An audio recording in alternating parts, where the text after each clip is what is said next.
Yeah. The test. Yeah. 1 year I've been going, I think that's what we had all these, just wait for this. That helps. Yeah. Nice. Better? It's cooler. Okay. This gets hot, this cools the rain. Okay, so it feels good, thank you. At the end, maybe okay. And then you think,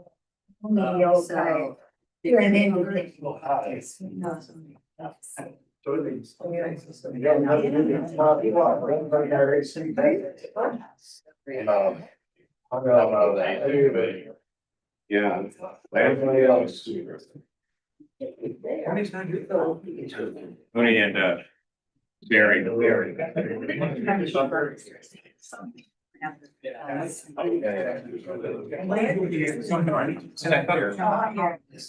made you wrong. Thank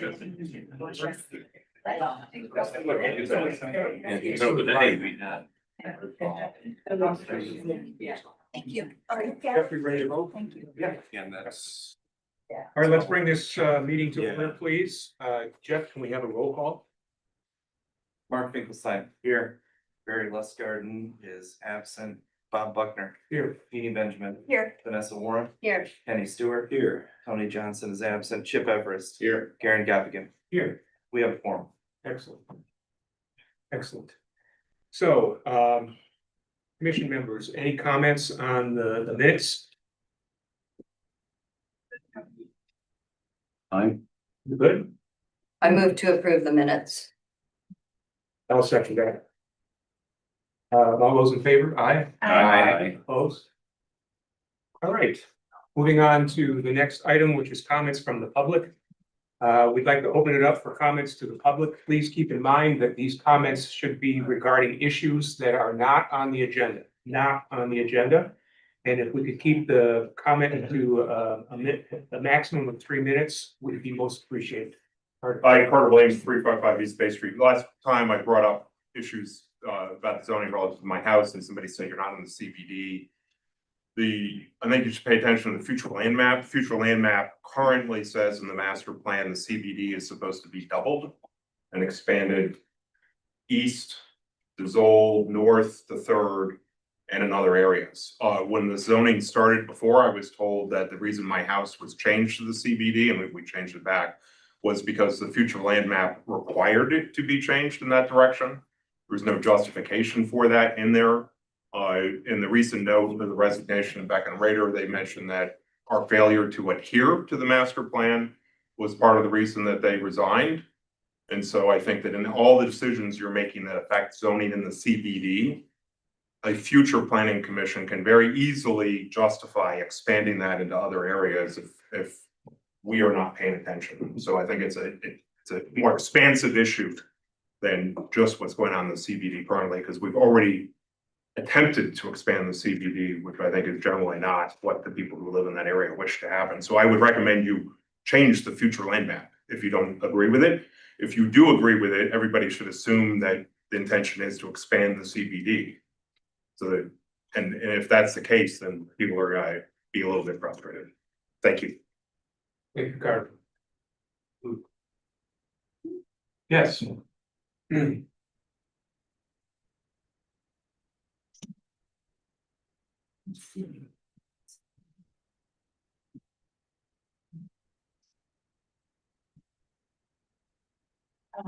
Tarczynski out of 465 State Street.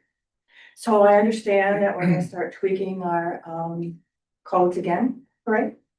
A couple things I'd like to see added to the code. Number one is yard maintenance. The lawns be mowed front, sides, back, and including the parkway at least once a month between the months of May 1st and October 1st. That leaves be removed from yards at least once every autumn. That storm damage be cleaned up within 6 months of the event. And that natural and or wild gardens be delineated, monitored for invasives, and maintained so that they don't colonize neighbors. And item 2, keeping harbor.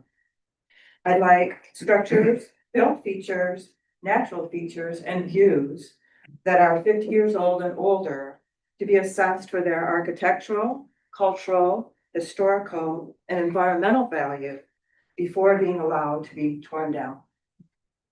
At this point in time, our planning commission is blessed, and I do mean blessed, with having both a landscape architect and a historic preservationist whose expertise can advise us on how to write clear language that will help property owners and city administrators take better care of town. Thanks. Thank you.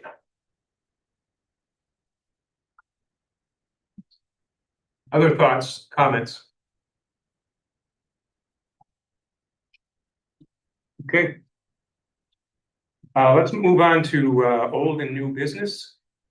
There are a couple of things that are not on the agenda that I think are worthy of consideration. The first is that the moratorium, this is just me now, so I want to make sure that you guys are okay with this. The first is that the moratorium expires on September 7th. So I've got that official date from Jim Rimmer. I think where we stand right now, it's highly, highly unlikely that we're going to get through all of this by September 7th. I would be interested in how the rest of the planning commission members feel about that. I agree. I agree. And we should talk about asking the commission to, the council to expand it or extend it. Okay, I agree with you, Chip. We still need to finalize the regulatory uses and dimensions standards for the CBD, which is the document that we all have in front of us right now. I will be ecstatic if we can do that today, but it would be great if we can. And we haven't even begun to address design standards for the CBD, which is addressed in, I believe, Article 4 of the ordinance today. And so the design standards include consideration of architectural requirements and even an architectural review committee. And we've really not spent a lot of time even talking about those issues yet. And there are also, as I've looked at it, and I know other members of the Planning Commission have looked at it, there are some revisions to definitions that need to be made, and also some incremental definitions that probably need to get added to the ordinance language. So we still have quite a lot of work to do, even if we get through Article 3 here today. There's still an awful lot of work that needs to be done. So I don't really think we're going to be able to get through this in time for the September 7th deadline. How does everybody on the Planning Commission feel about that? Kenny? Well, I think we're in trouble if we're going to get all that done before the moratorium is over. Looking at the future meeting schedule, City Council has 2 meetings in August. The next one is the 3rd and then the 17th. You have only 1 meeting in September, and that's because of Labor Day and other issues. And that's 2 weeks after the moratorium. So they only have 2 meetings before the moratorium is automatically over. And we know it takes time to have the legal draft, for them to review it, for them to approve it, for it to get approved. And then I think there's a gestation period before it's actually enacted. And so all those things together says we need to immediately ask for more time. The question is how much. I'd like to get all that done today as well. It's not going to happen, I don't think. Question, Mr. Chair, do you think the architectural standards are on the table and required for us to review and tweak however we need to prior to the moratorium finishing up? My sense would be yes. Yeah. Yeah, I'm open to that. I wasn't considering that. I was more in the mode of Here's usage and my thought heights is- and all those things. Yeah, I would just hate for a project to be submitted and then we say, well, it ultimately doesn't conform to what we want for our architectural standards and we deny it. So I think in fairness to anyone who's contemplating a development in the central business district, they ought to at least know what we're going to be asking them to do. Yeah, okay. Well, I'll hold off on recommending any extension time until we get to that issue on the agenda, until we all talk about it. Yeah. But it's going to take at least a few more weeks, I think, to do that. Oh, I think you're right. Yeah, Mark was. No, I concur with everything that, you know, unless we're specific to what the moratorium stated. And that was kind of what we were addressing today, to be specific to what the moratorium stated. If we want to expand on on what we want in the moratorium, then I think we want to do that, but the moratorium was kind of specific to certain items. Mhm. And those were up for discussion today, that if we were able to get through to them, they would have time, council would have time to put those specific items together, and I think be able to meet with the two meetings, be able to get a public notice out in time for the second meeting to make a decision. Right. So I guess it's really whether we want to be specific to what is talked about in the moratorium, or whether we want to expand on the moratorium. Good point. The moratorium is just. Right, no, I take your point, Yeah, absolutely, it's a great point. I take your point. So what do you think about that issue? I would rather be specific and address what we have on the agenda today to make sure that we follow what the moratorium is. And then if we get beyond that, then we can add additional stuff, but I think, and I don't know enough about the legal end of it, but I think that we need to really address what's in the moratorium on right now that's legally in the language, and I think we have that as part of our agenda today to be able to get through. Okay. I agree. Point of order, though, with two members missing, can we take a vote? Are those two no votes? There's- They're abstaining. They're just, And abstain. yeah, they're. They're just an absentee, right? So the vote would be of the 7 members present, Okay. and you need a majority vote of the members present, I Okay. believe, to pass them. So.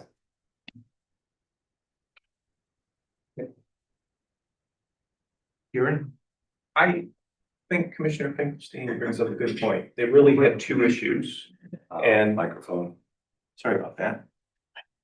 We really were addressing two issues. That was the reason for the moratorium. It probably makes sense to hit those two. Certainly, we have other items that need tweaking, but if we can get through those two, I think that's a good road to take. I agree with you, though. I want to be fair to applicants too, that may submit, and we're missing that architectural review. So we have to keep that in mind, but I like the gist of what Commissioner Finkelstein said, which is really, let's hit those two issues. I agree. Yeah, that's fine. Okay.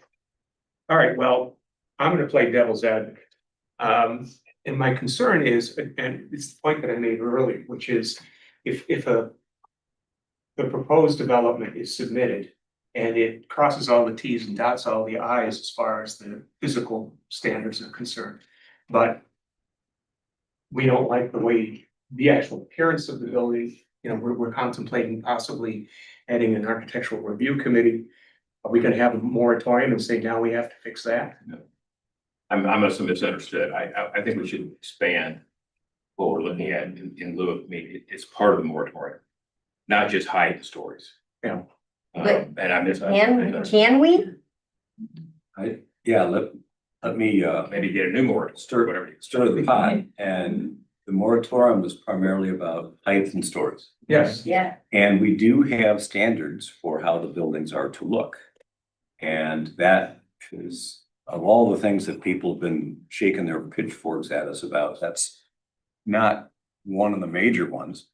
And my fear is that if we keep expanding the definition of what we better fix before the moratorium is over, we're gonna find more things and more things and more things. I found some missing definitions. In doing that, I found some definitions that are already in the code that we might want to take another look at. So we're gonna be pulling on the thread of this sweater, if we're not careful. We have a moratorium, we have specific language about what it's about, we have a timeline, we better get that homework done first. That's my point of view. Jeff, Ken, do you guys have an opinion? My concern is that more things that we add to the discussion now, it's going to take us substantially longer to get through that discussion and necessitate further meetings, further postponements of the moratorium. The longer we extend the moratorium, the more at risk the moratorium is at not being enforceable. We created the moratorium to address a specific issue. My recommendation would be that we first identify the things that we need to do to the code to address those specific issues. Deal with that first so that we can make sure that we can have a public hearing as soon as possible on those issues. So that we can get that change done as quickly as we can and not held up by any other discussion on other things. I'm not saying that we don't want to discuss those other things. We certainly do. I think that we have a little bit more time to do that. I don't think it's necessary that we add a moratorium for those other items. We're already in discussion about making changes. I don't think we have a lot of other applicants that are storming in here to do things. So, I would recommend that we just hit the things that we know are the extreme criteria that have to be addressed soon. And that's the building height, story height, and I would request parking because of the situation we've created with parking. Get those things on a public hearing as soon as we can and continue discussion about the other topics, work on that, take our time because they are big topics. And I think if we're talking about creating architectural review like a committee, we need a lot of feedback from the community if that's the direction we want to go. And that will take more time than what we can do during a moratorium.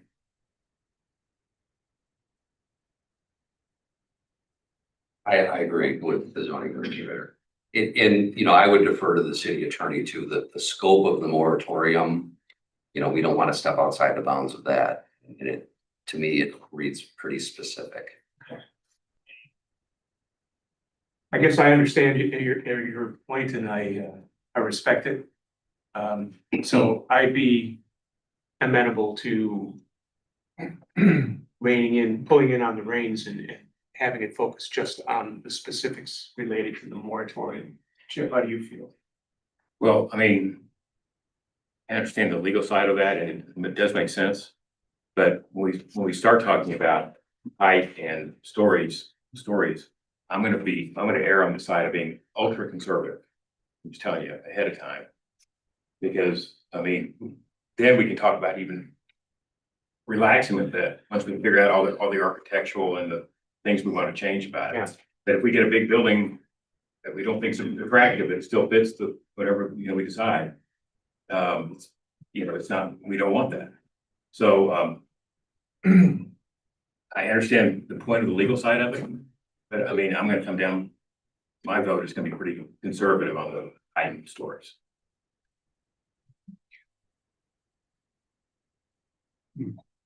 So I think I'm hearing consensus for focusing on building height and stories Parking. and parking, sorry, yes. The parking wasn't parking. It was not, but It was not, but we created an issue we did. and we have to help these folks out.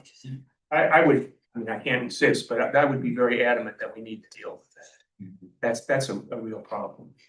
And I think it's unfair, particularly in residential districts, to basically have people sitting on their hands waiting for us to say, okay, you can have a garage. That's ridiculous.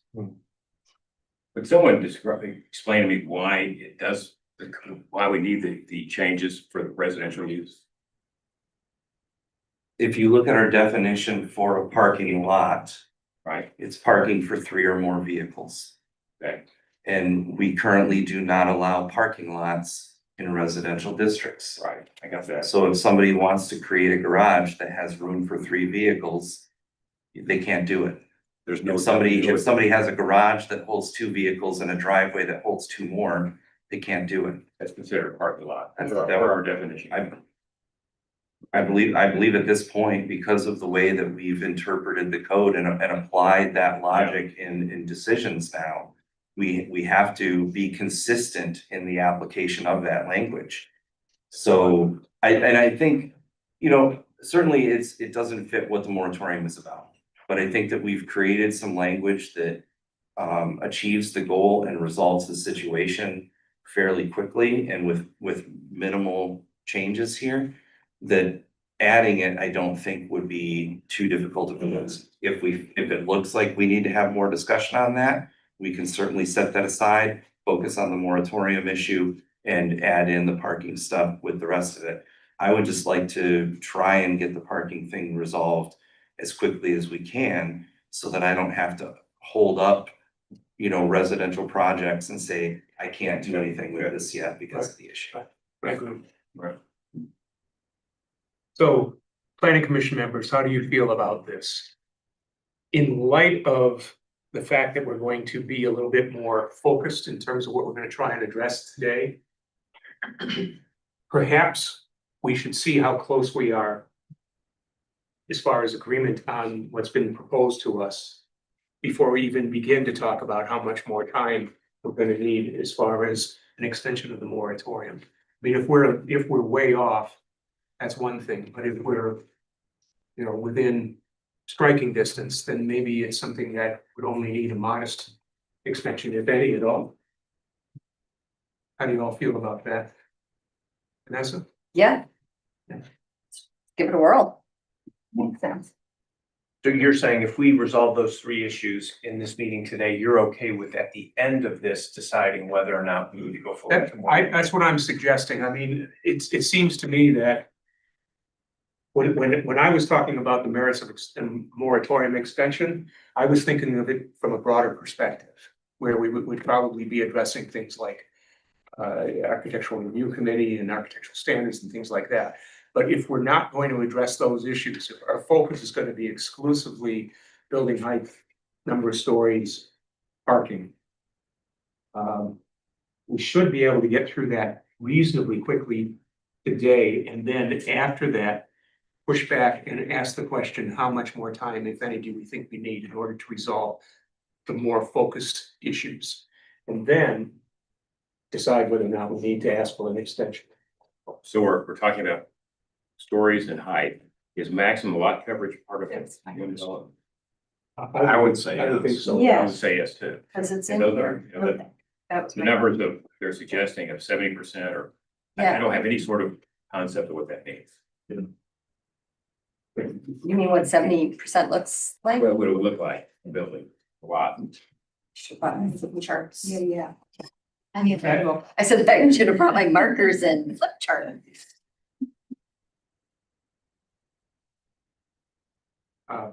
Okay, so are we all in agreement that that's how we're going to proceed? Okay. All right, so in that context,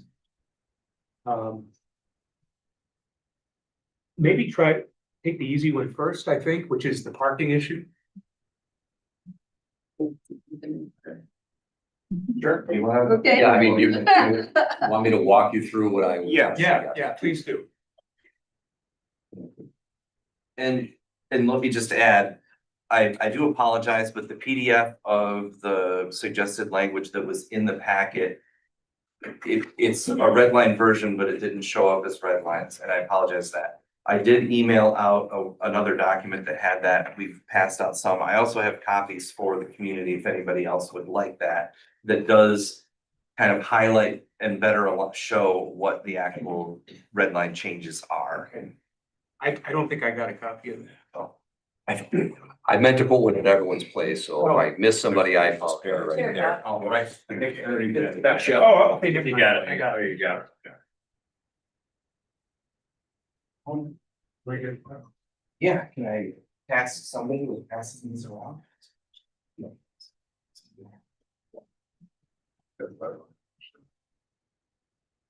Ready? So, based on the discussion at, the previous planning commission, based on my notes, I did the craft of attempting to, address the parking issue and then, the changes to the CBD. So parking first, my thought process was, parking spaces is currently a defined term under the ordinance. So we would recognize that parking spaces are an accessory use to land uses permitted by right in a zoning district, and then in accordance with Article 6, which regulates parking. Those accessory uses will be recognized as this by the symbol A in the chart. As I was thinking, preparing for the meeting, I was thinking, I want to make sure we're clear. So, I'm throwing it out to the planning commission. Should that be tweaked to say use is permitted by right, or also it may be approved as a special use approval? I don't want to eliminate anyone through this, so I just put that out for discussion. So that's on page 1. On page 2, the term parking facility is also a currently defined term in the zoning ordinance, but it wasn't that I could find recognized anywhere at the table. So just my thought for discussion purposes, I added that in there, and I, identified some districts where maybe that would be a use either permitted by right or by special approval. Then on page 3, I plugged in to the table parking spaces, and I identified it as an accessory use in the districts that the planning commission discussed at last meeting. So the thought was to allow uses permitted by right, and possibly we need to tweak that to recognize special uses too, that parking spaces would be allowed as part of that approval as long as you match with what's required in Article 6. So that was my attempt to address the issue based on the discussion from last month. And I guess I'll pause there. Can you mind defining the definition of parking facility? Parking facility? Yeah. Sure. Yep. Thank you.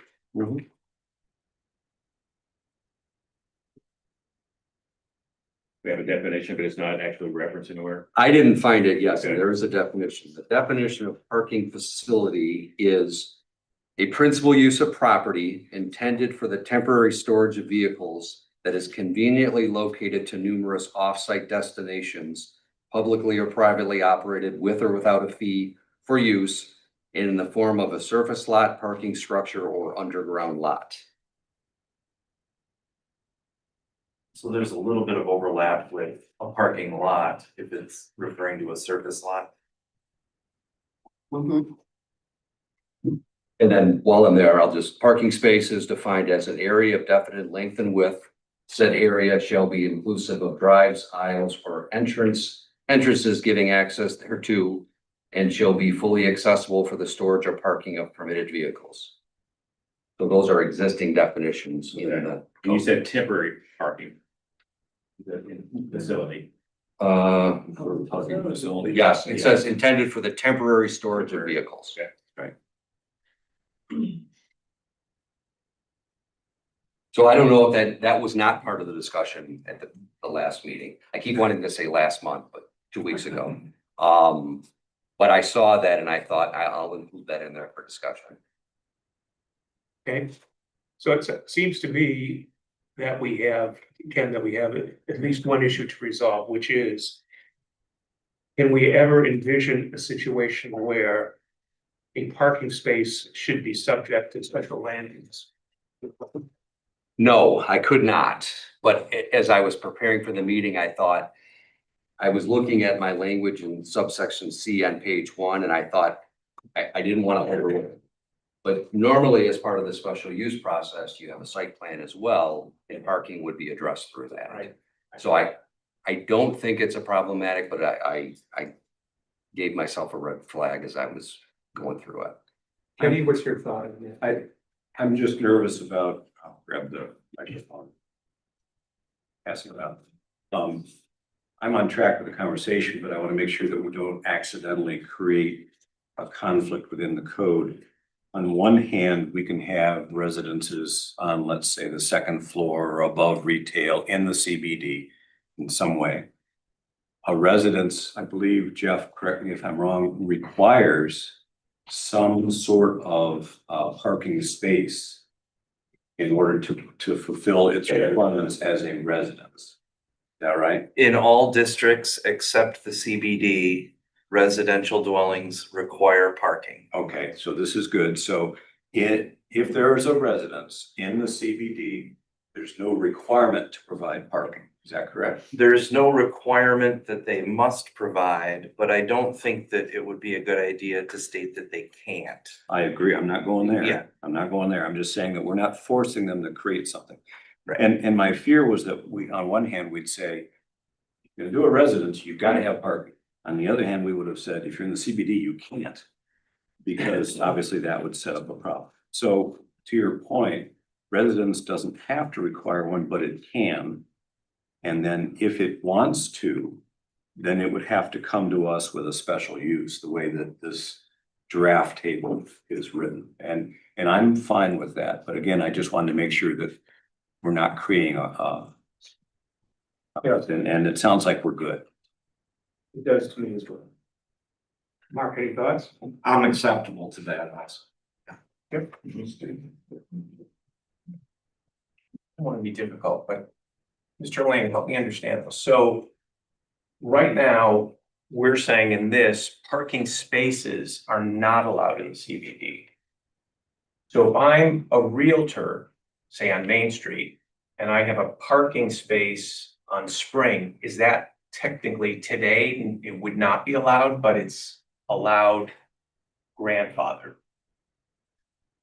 Yeah, I believe so. And I think that was consistent with the city attorney's opinion too. I think he noted that there'll be a lot of non-conforming uses in terms of parking spaces.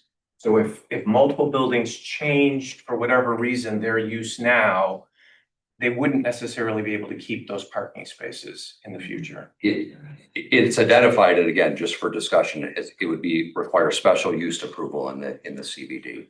Well, no, this one says parking spaces are not allowed, not special use. Yeah, so it says private parking lots are special land use in CBD, but parking spaces aren't listed. I might recommend that we add an A for parking spaces in the CBD B1 and B2. And that would allow for businesses, parking lot would be 3 or more, parking space would be 2 or fewer. To allow them to have parking spaces. And if we're talking that few, then I guess it certainly could be a special land use. But if we're only talking about 2 spaces, maybe special land use might not be required in that scenario, your call. But I don't think we should leave parking spaces not permitted in CBD B1 or B2. That's my point. So special use or A, yes or A, We're only talking 2 spaces, Yeah, so I like A. I do too. well, what about community? They're the only ones without an A.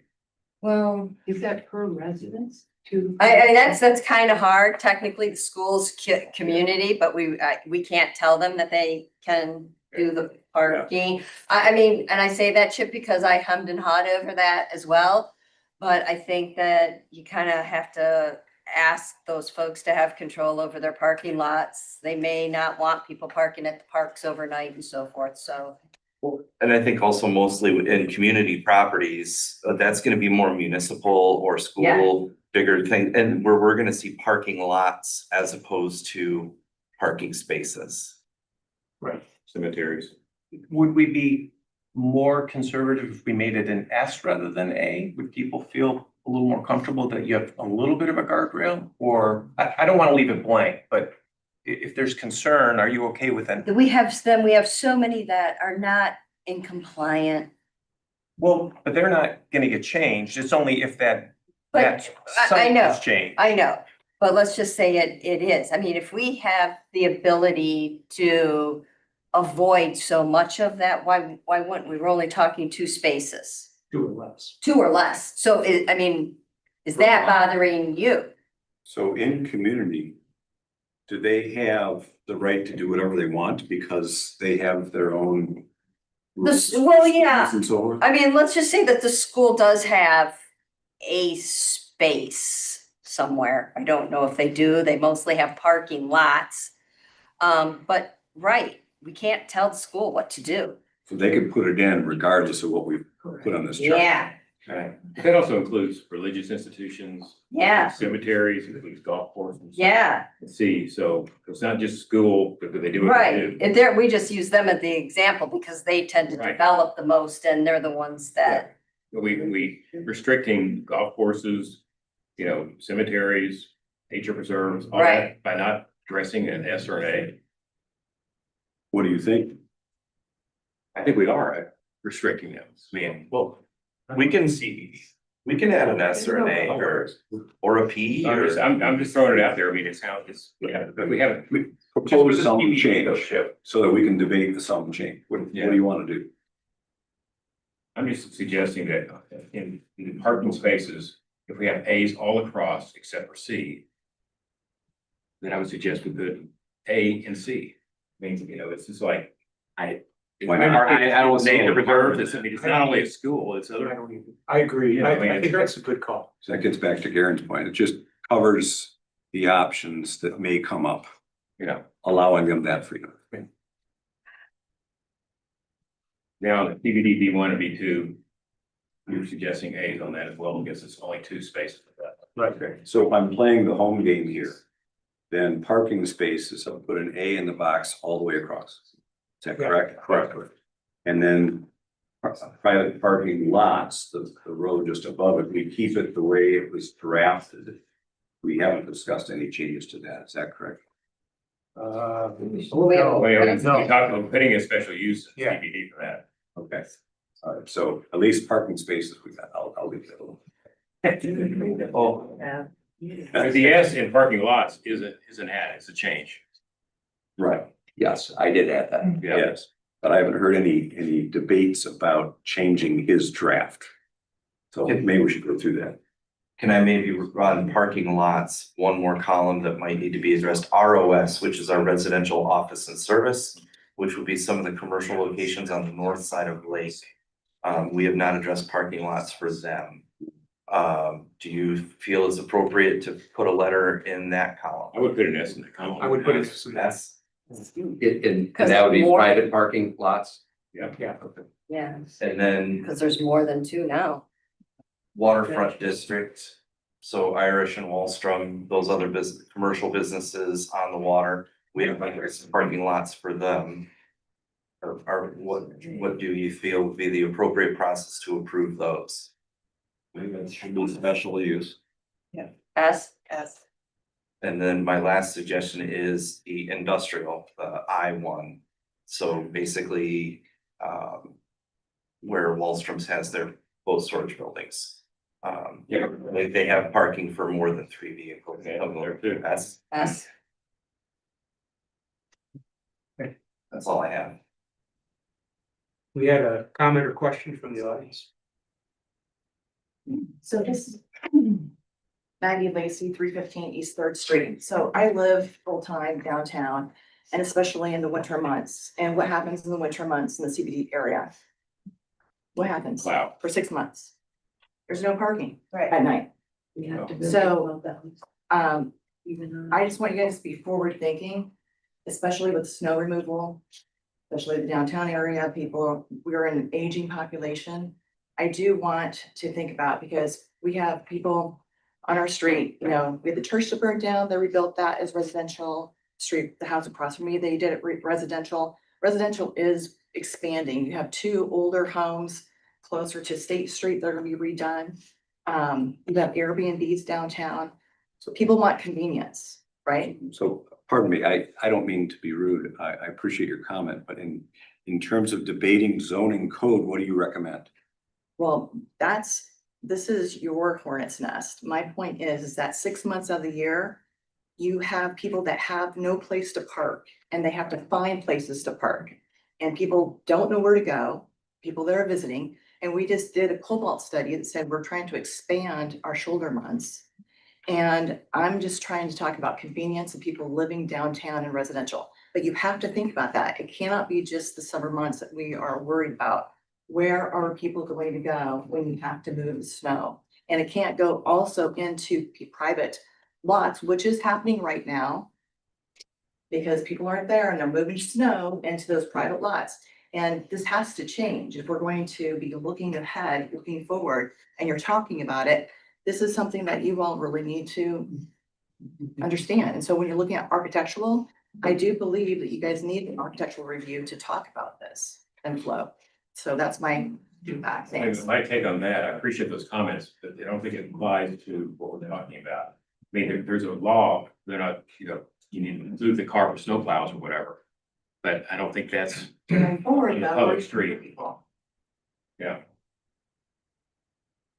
Carter Williams, Bay Street, right now, since the land map says you're gonna expand the CBD, I would become non-compliant in my current house under the regulation you're discussing when that occurs.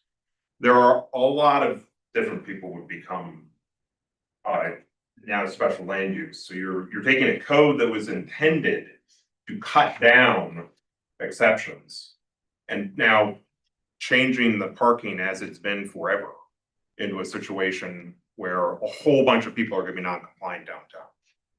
The parking downtown is already awful. The yacht club's got 500 members and 5 to 10 parking spots. The people who are building things should probably be, we took away the requirement for them to have parking, which has been there for a long time, to give them more freedom, puts them back on the street. And now we're gonna further restrict their ability to even put parking in their building if they want to do it. You're going exactly the wrong direction from the way the town's been for a long time. And I think you really gotta look how many people would become non-compliant at that point before you even come close to making a decision. You could have 40 properties downtown that all of a sudden become non-compliant, and then I would expand it into where you say this, the future land use is, which is up on Third. Every one of those houses would become non-compliant, and all the way over to Zoll, all those would be non-compliant. Just a question for you. You're concerned about all these things that could happen if we expand the CBD. Is that Yes. right? Okay, we're not debating whether to expand the CBD today or not. You did it in the past. That's not on our agenda today. We're talking about how do we make revisions. Seriously? I appreciate your comments, but we're not debating whether we should expand the CBD or not today. You are making a decision that then back ends into something that's already known and planned. You may not be debating it today, but the position in the past has been, we're going to expand the CBD, and that's the plan. So that is the plan, So by the plan, you mean the master plan, the master plan. but it hasn't been. This body said in the past, it was expanding it because it was required to do that. I'm not gonna get into a debate, but to enact the master plan will require more steps than the scope of this meeting. What you were discussing now is taking away people's current land rights with a known intention to expand the CBD. Those are your baseline situations. The fact that it's not on the agenda today is a small bit of the fact that you have a plan that everybody has agreed to that says you're expanding, and there's an implication. You don't consider that simply because it's not today's topic. I think you're falling short of your responsibility for all the people that already have this right. So you should keep it exactly as it is with their current rights and not change it. Nobody's asking for this to be changed. Thank you.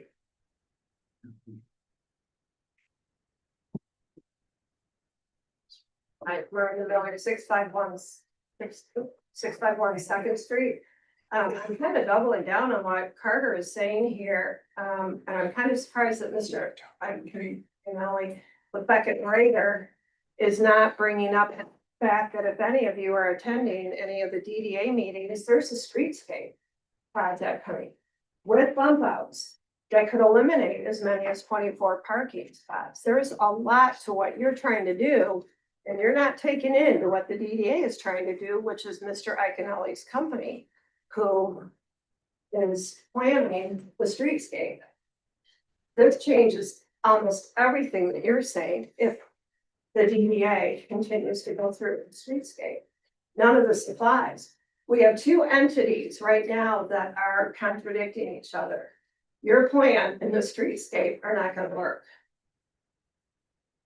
And I'm surprised that Mr. Iaconelli is not putting that up, because it's his company that's here and the streets. I'm not, John. Oh, you're not? I'm sorry. Okay. I work for Beck and Raider. Well, then Beckett Raider is here and not speaking up. Well, bald heads, y'all look the same with goatees. I can't tell the difference of anybody anymore. So, anyway, what do you plan on doing with the streetscape? And you have a meeting at 5 o'clock. So what's the point of this? And when they bring out all the streetscape plans? Because I can figure, and actually a few other people, we sat down. And according to the streetscape plan, we can lose as many as 20 parking spots with the bump outs.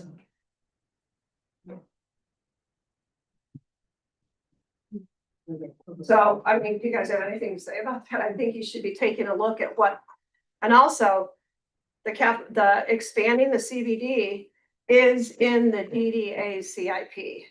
Public bathrooms, they can run a separate TIF. For every square piece of cement that is considered an improvement is an assessment. They get more money on their TIF. They get more money, they can create a new CBD, they can create another TIF zone, they can bond, they can buy, they can do whatever you want. So what's the point of planning this if the DDA is running a whole different program here? I think you guys need to put your heads together and decide what the DDA is gonna do, because Beckett Raider is planning this and that. And I know they've resigned in 30 days, but does Beckett Raider get to sit here for 30 days and make recommendations on all this? Okay, we'll take a look at what the DDA is proposing and try and consider that in the context of what we're doing. But Jeff, I've got a question for you. Aren't we adding to the current zoning to allow more parking? Isn't that what we're talking about right now? And we're, all these As mean that they're allowed by right? Yes. Yeah, And then the special use, which wasn't in there before, we're adding to that, so we are adding parking. We can't control right now what the DDA is doing, but to me, we are trying to fix a problem where we have eliminated some of the parking, we're adding that as right, and then as far as the parking lots go, which would be more than 2 spaces, we're allowing by special use, so it seems to me we are trying to fix that, and it's about as much as we're gonna be allowed to do at this point. I believe that what we're trying to do is resolve nonconformities that were created by an unintended consequence. That was my understanding. Yeah. Wendy Reeves, 332 and 334 State Street. I own my own parking lot and I believe it's B1. So why is B1 and B2? B1, you're making it special use permit. And B2, you're making it permitted. In the central business district, it looks like you're gonna change it to special use permit. I bought my business 20 years ago, 26 years ago, that parking lot, you're now going to make me non-compliant. Why? I think the better phrase is that the zoning code already states that your parking lot is non-compliant right now, as is. We're trying to resolve that to bring it back into compliance. The key word to this is private parking lots. With the private parking lot would be any parking lot that is not owned by a municipal government agency.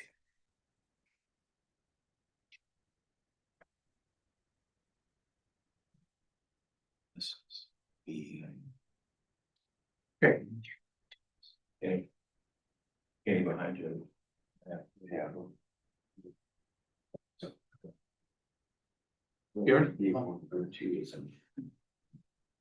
Currently, that lot is an S. We're not changing that lot.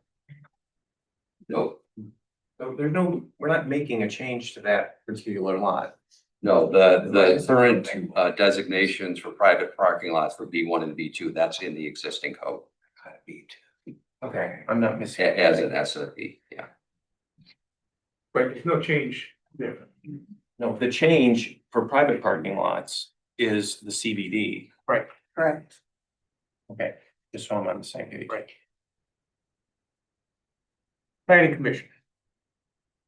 How are we feeling about the recommendations for parking whether it's permitted special land use or permitted as an accessory use. Given the fact that we are going to add parking facilities as a special use for ROS, waterfront, and industrial. And that we are going to add it as an accessory use for community, CBD, B1, and B2. So in other words, everything.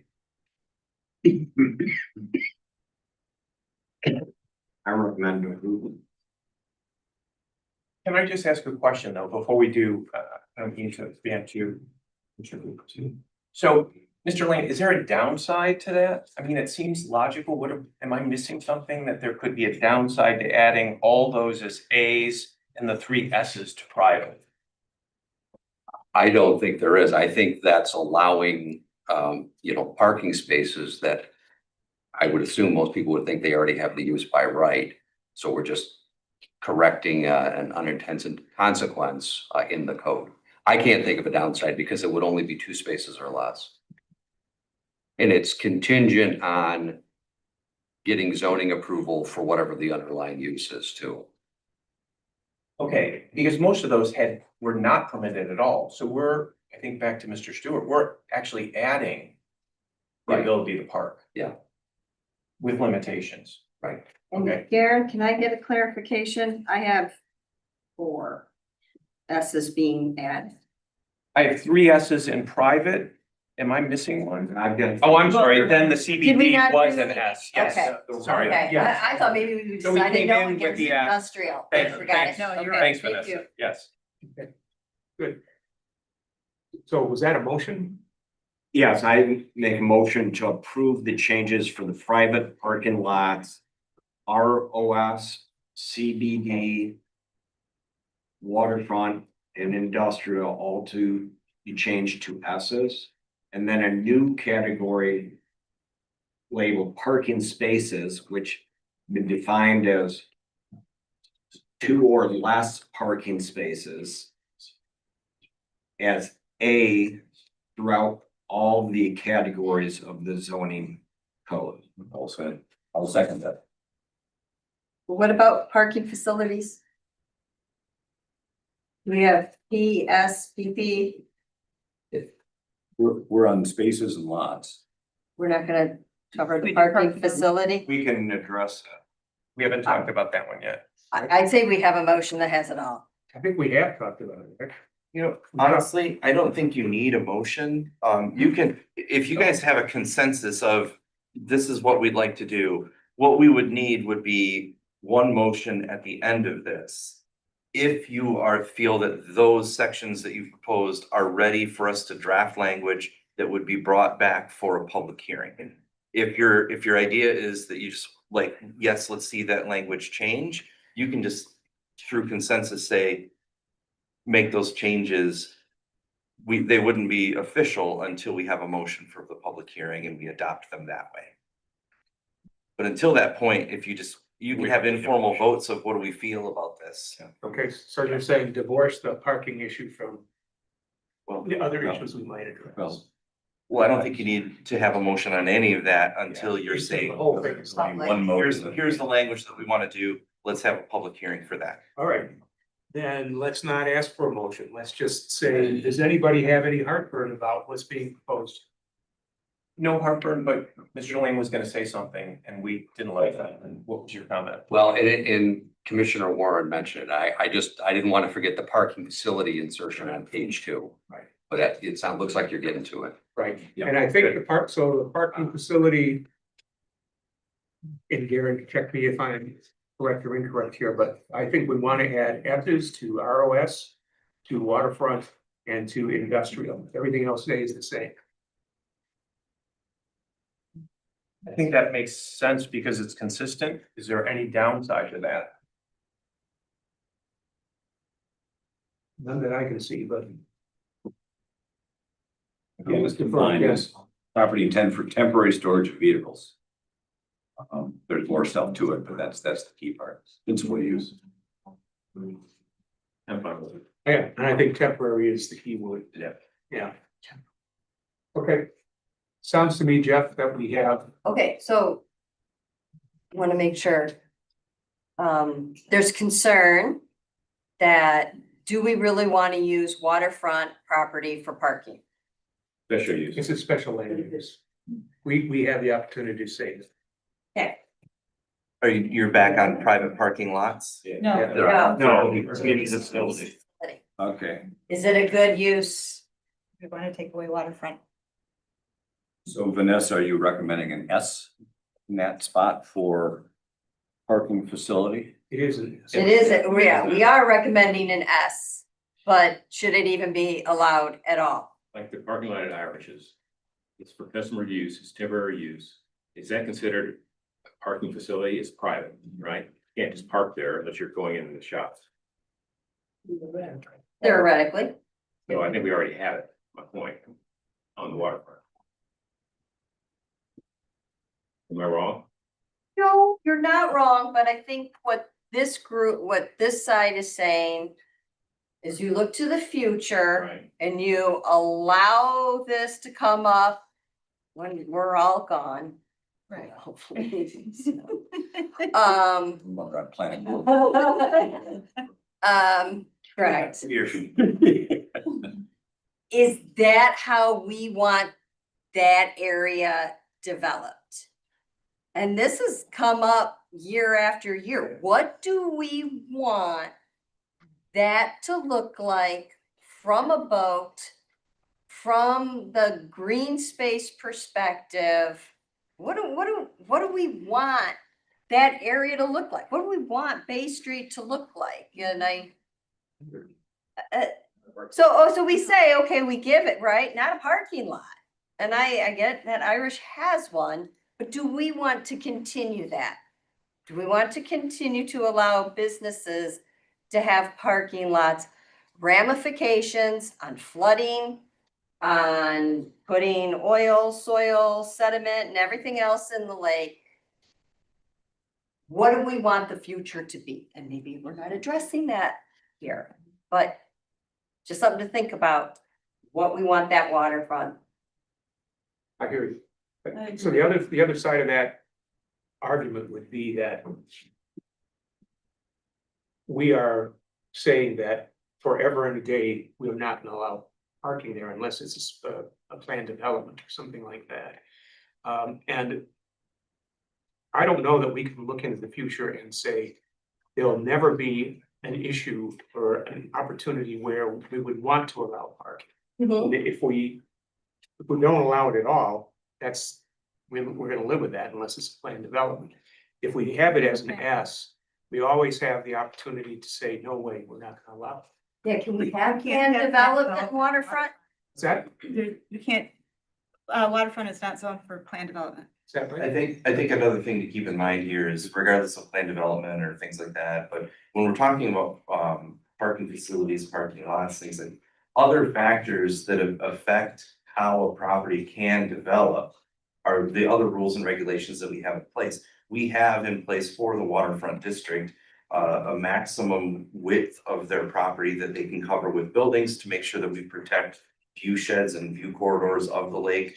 I think we also might have language regarding maximum lot coverage as far as how much of their property they can cover with buildings or paved parking areas. So I think we have some other regulations beyond what uses we permit to help control some of the things that you're concerned about. And that might be maybe a better way to handle it than to say whether parking is permitted there, but to say how much of their property could they put parking on and how much green space must they preserve. That might help Okay. with what you're talking. Does that sound like another way to address that? It helps with me. Does it help with you? It helps. And we can make sure to revisit that topic. You know, once we get through what we need to do for the moratorium and we're looking at these other issues that we want to talk about. Making sure that we include it in that discussion.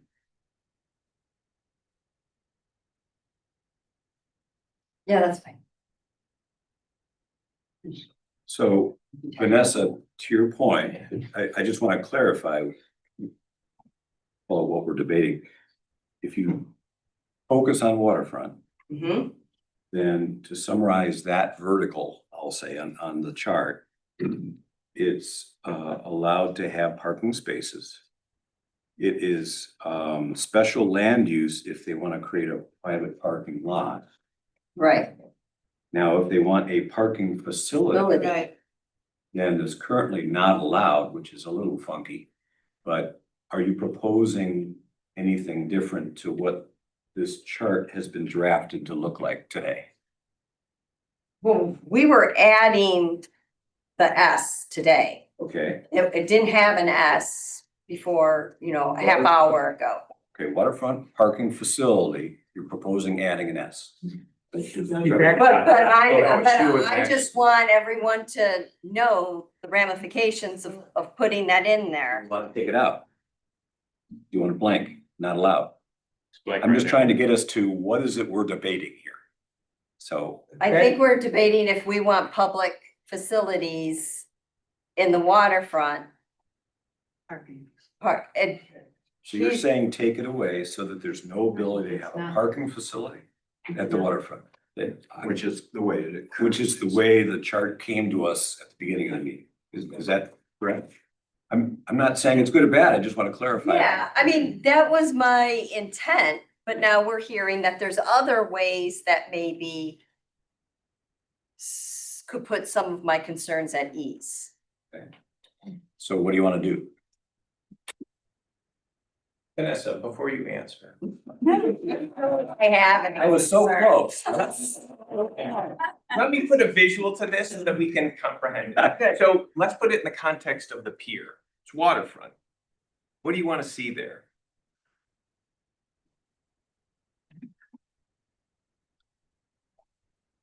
Green space. Yeah.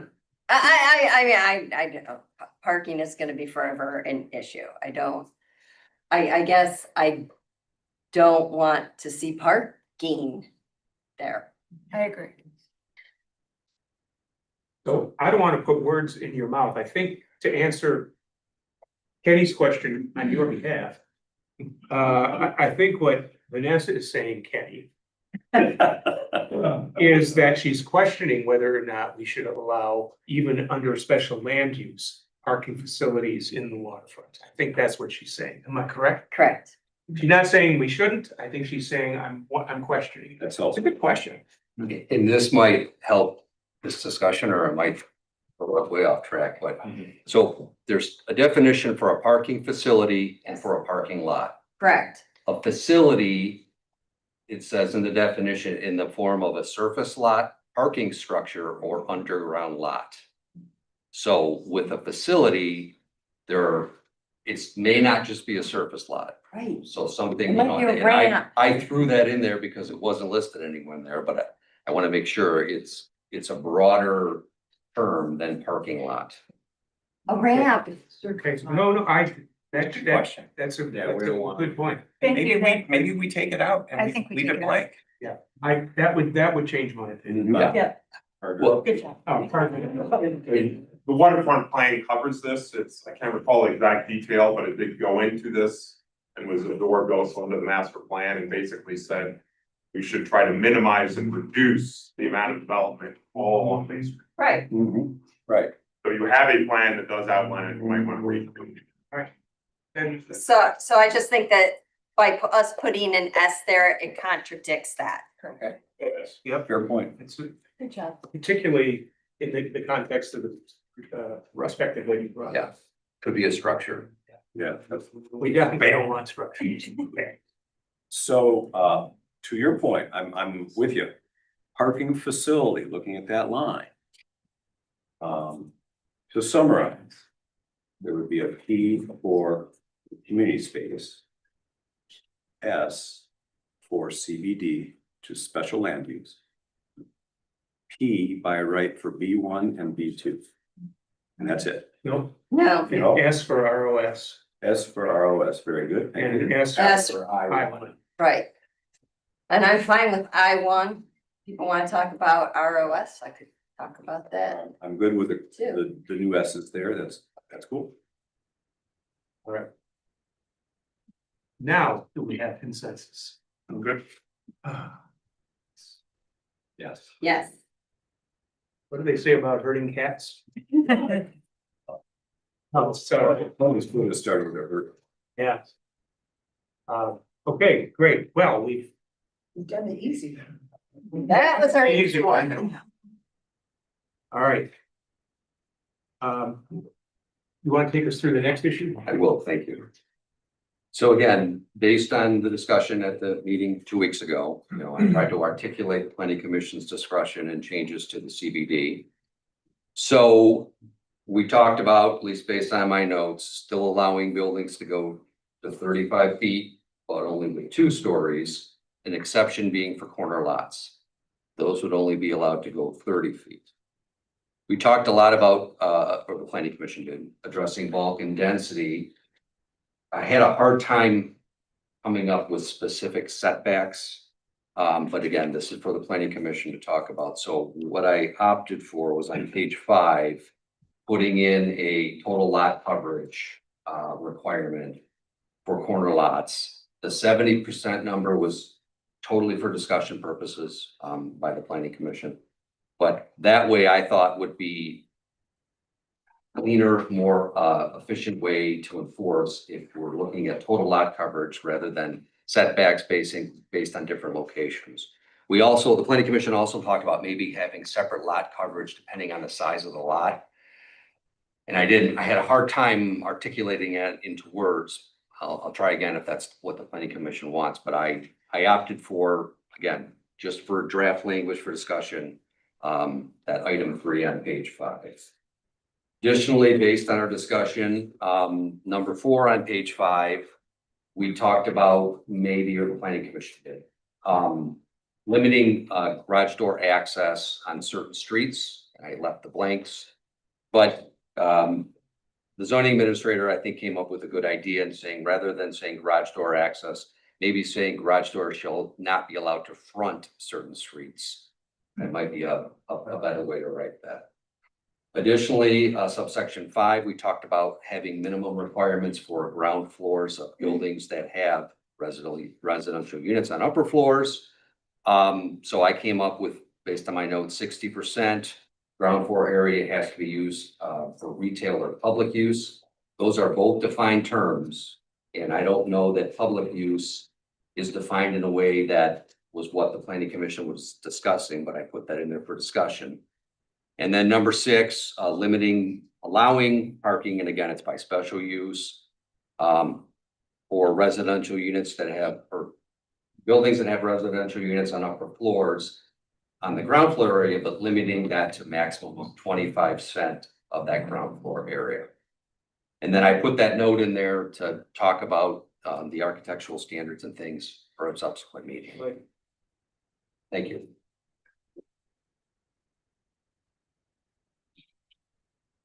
Planning commission members' reaction to these. So if I can start off, Please. So the number of stories, I think I'm pretty much on record from the last meeting saying I don't agree with a limit. That position hasn't changed for me.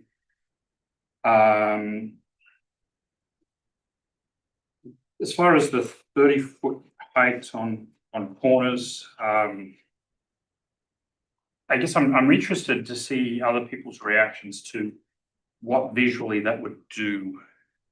Is that going to make the building feel smaller on a corner lot? I'm not sure that 5 feet difference really does. And I'm not hard and fast on that one. I just think we should think through that a little more, especially considering most of our taller buildings, as was pointed out last time, are on the corner. And then I want to dig further into the 70% lot coverage. I know we had a lot of conversation last time. Chuck and I even did a fist bump there at one point in time, I think. I would like to explore other ways to look at that, because I'm not sure what 70% is really going to do for us, because that 70% might be, in the back of the lot where it's not going to really change the overall visuals of the structure. So that's my comments so far.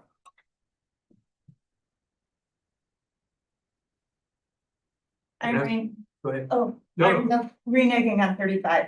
After hearing all the other building heights, I was under the assumption Pierre Vitar was 35, and it surprised me that the New York is 33. And I would stay at 30 feet, and I'm staying with 2 stories.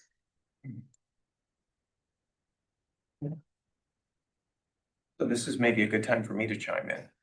So I was reading the Harbor Light yesterday, and I was reminded of the conversation that Chairman Buckner had with Mr. Grimm at our last meeting about code we had from 1976.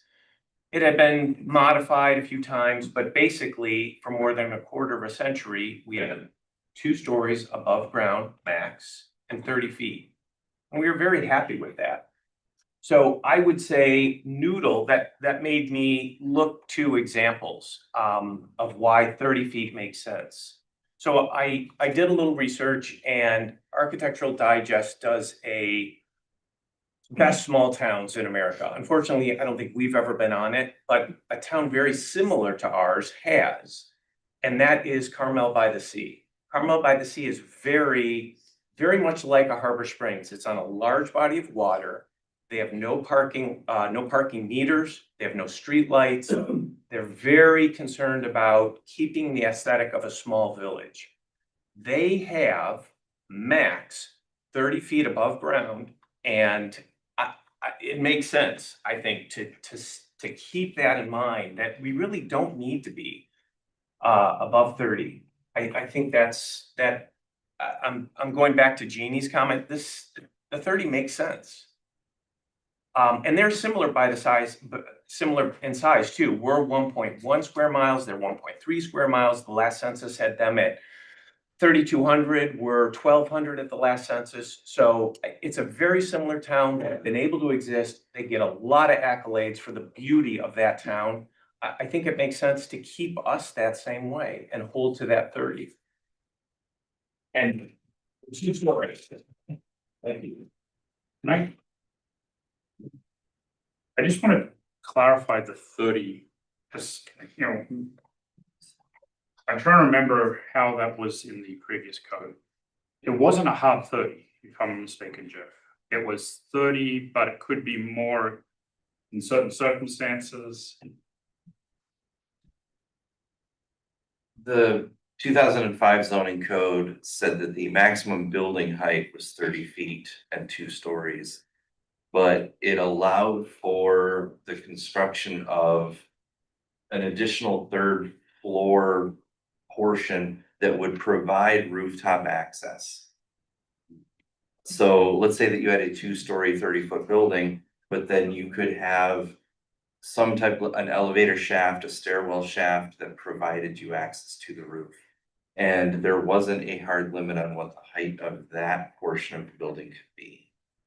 So yes, there was a, building height limit of 30 feet, but there was a caveat to allow access to the roof for some aspect.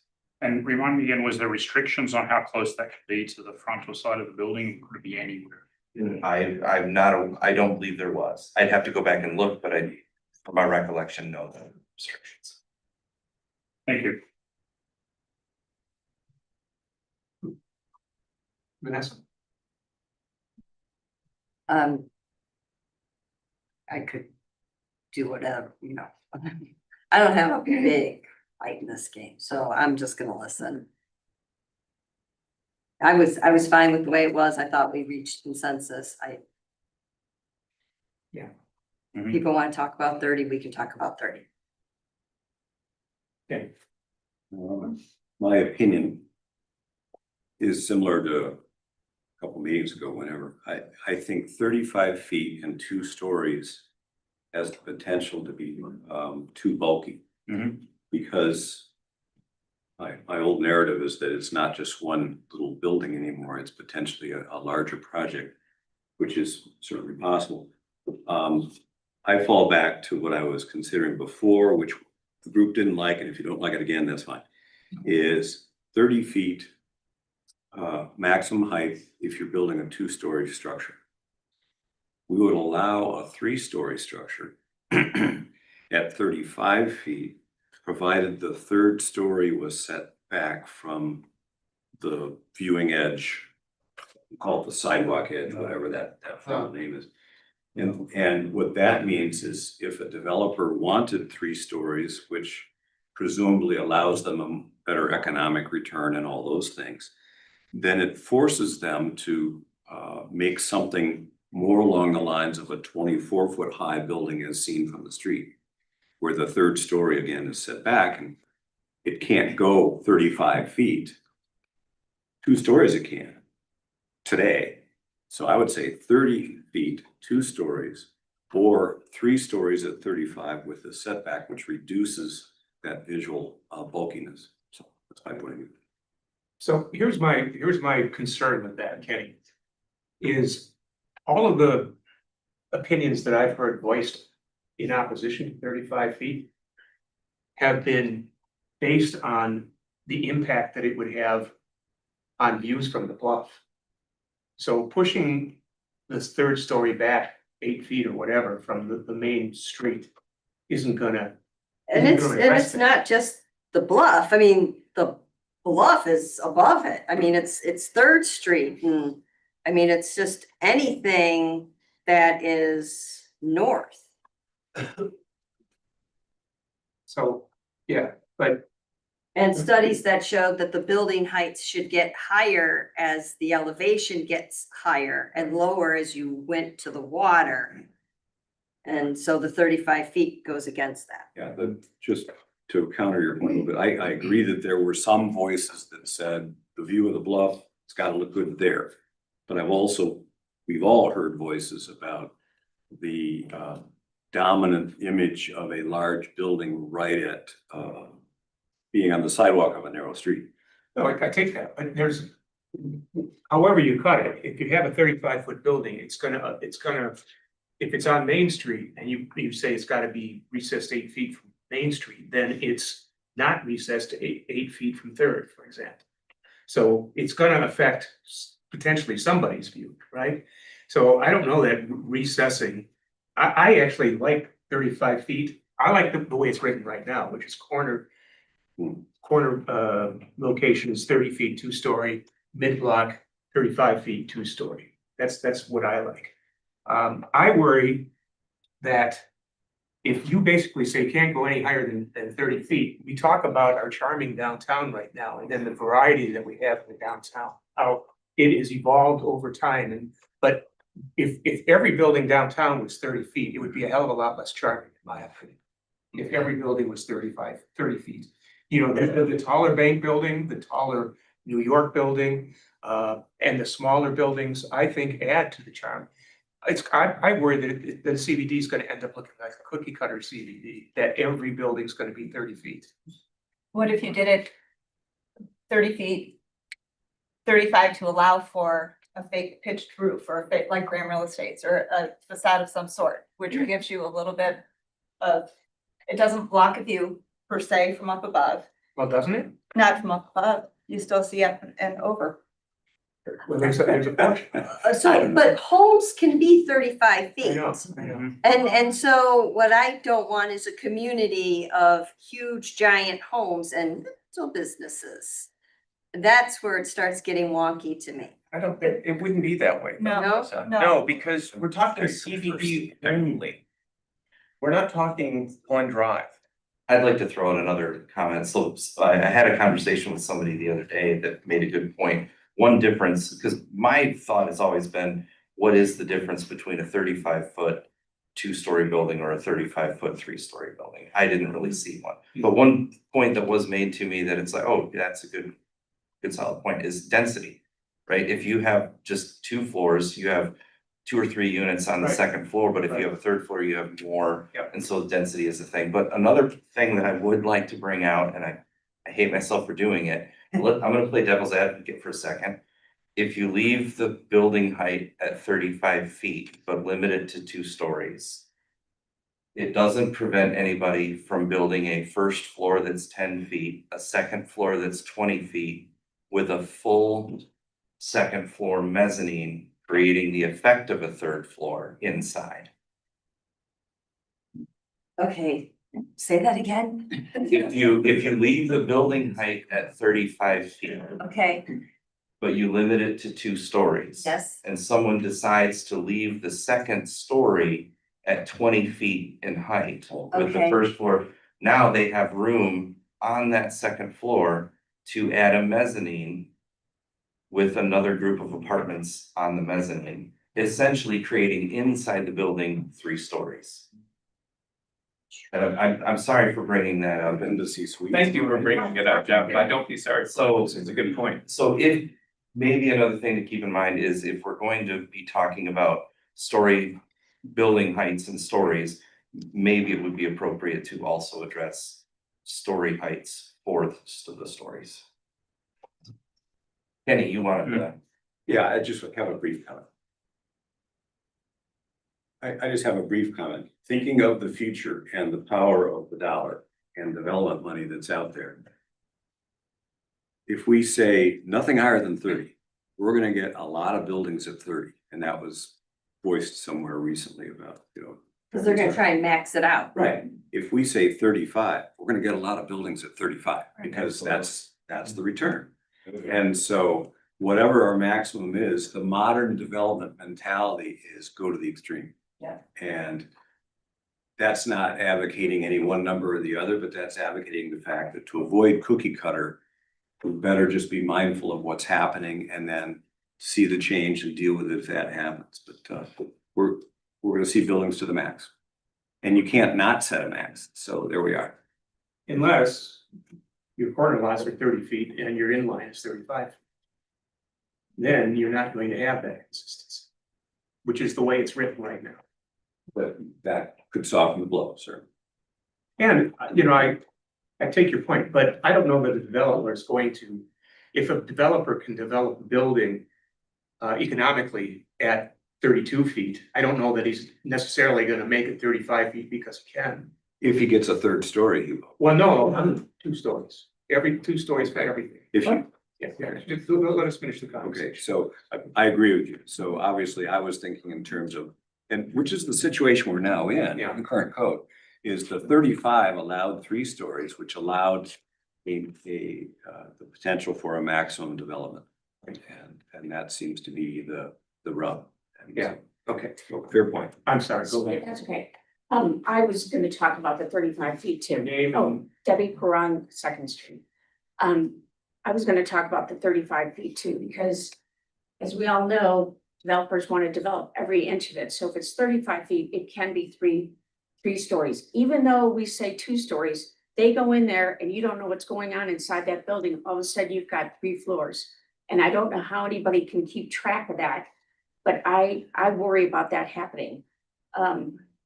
And it's just a concern because I know other houses that have been built around here that were supposed to be built a certain way, and as soon as whoever checks them walks away, they build whatever they want. So I just think the lower the height, the better we'll stay with the 2 floors. Thank you. Yeah. Jeff, if a developer submits a plan for a 2-story 35-foot or a 2-story 30-foot building, can they build 3 stories? well, the planning commission is going to review that plan. You're going to approve that plan, if you approve the plan, that's the plan that was approved, and if they do something different than that. We should be reviewing, framing, footings, framing, final inspection. That should be caught at some point throughout. Right. They also have to submit their building plans, the building department's gonna do inspections, so. I feel that would be caught. It would be creating the rules and regulations that we can enforce at the onset and moving forward. I do want to add one more thing. We do have kind of a hard cutoff to this meeting today. The DDA is in here at 5. We'll need time to set up for that meeting. So I hate to say it, but I'm gonna have to kick you guys out at about 4:20-ish. So Get just, out earlier if you like. I think we can go until then. I don't want to try and stymie the conversation, but I do want to remind us that we do have a hard end today. Yeah, got it. The Carmel code, I believe, reads, buildings shall not exceed 2 stories or 30 feet, whichever is less. Where surrounding contributing buildings are lower, the approving body may require a lower height. to maintain the established streetscape. Two stories or 30 feet, whichever is less, define the grade, story, half story, occupied attic, mezzanine, roof measurement point, dormers, blah, blah, blah. So that is a way to give us a variety of roof pitches and stay at 30 feet. Thank you. And if I can just add to get on my 30-foot max horse again, you're not gonna lose the undulation of town. You're making it sound like we'll all be the same. The bank building, the library, the New York, they're probably always gonna be there in our future. So you're always gonna have that for the few that are built in the next decade or 20 years, 30 would be a nice way to cap that, keeping us like a Carmel by the Sea to a small town rather than 35 with games and decks, et cetera. Yeah, I take your, I don't agree, but I take your. So, can I, Yeah, go ahead. sure. Well, yeah. Yeah. And what my point is, I agree with what we've been saying. I'm 2-story and 30 feet. And mainly because, like the proposed building that we had, compared to the existing Lyric Theater, that is not gonna change. Just the sheer size difference was so unattractive to me. And I think that unattractiveness would be minimized by going to 30 feet. Right, well, that was a corner lot. And so it's gonna keep it, I know, but I'm saying all throughout town. Yeah, And so, yeah, okay. Hey, Good afternoon. Thank you for allowing me to speak today. can you tell us who you are and where you live? No, Hank Please. Schneider. I live in Glen Drive. My name's Henry Hank Schneider. I appreciate the time and effort each of you put and devote to serving the city of Harbor Springs. I spent 116,700 and now 27 hours living here in the last 30 years. I'm here because I believe that the commission is considering changing the zoning ordinance that will significantly impact not only my proposed development on Main Street, but the future investments throughout the downtown area. My project was designed to complement the character of Harbor Springs. It provides attractive upper floor residence, first floor retail space, parking, and an investment of about $14 million into our downtown. It will increase the tax base, support local businesses, create construction jobs, and bring additional residents who will shop, dine, and participate in our community.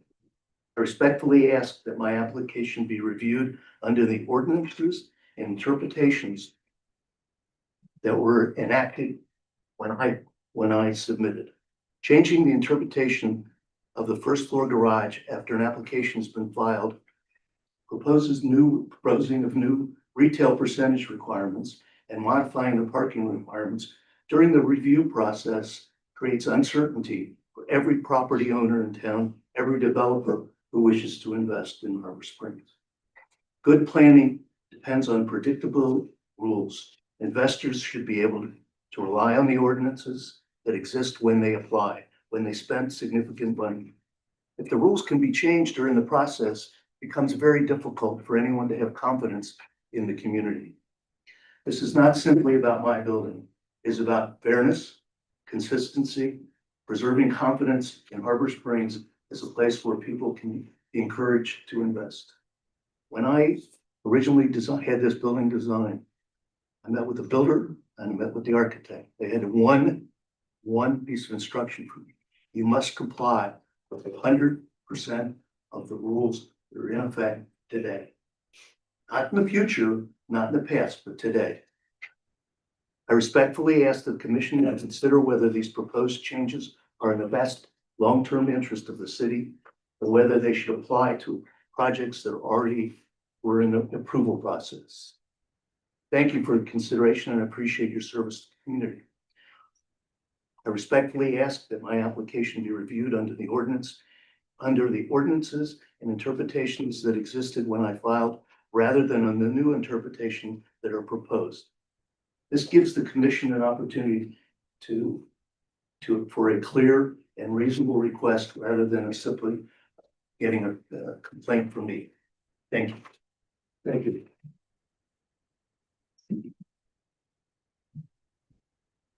Jim.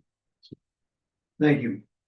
Tim Patton, 251 East Bay Street. Thank you for all your public service. I'm a boater and often look back at Bay Street, Main Street from the water, which I did yesterday. And having read the Harbor Light articles and trying to stay tuned to all this. I was certainly someone who thought that after decades of debate about what to do with the old hotel property and many different proposals for how it should be, high limits and what could be put there, condo, hotel and all that. I thought the result was an elegant solution with 2 private homes on Bay Street and then the, office and condos above.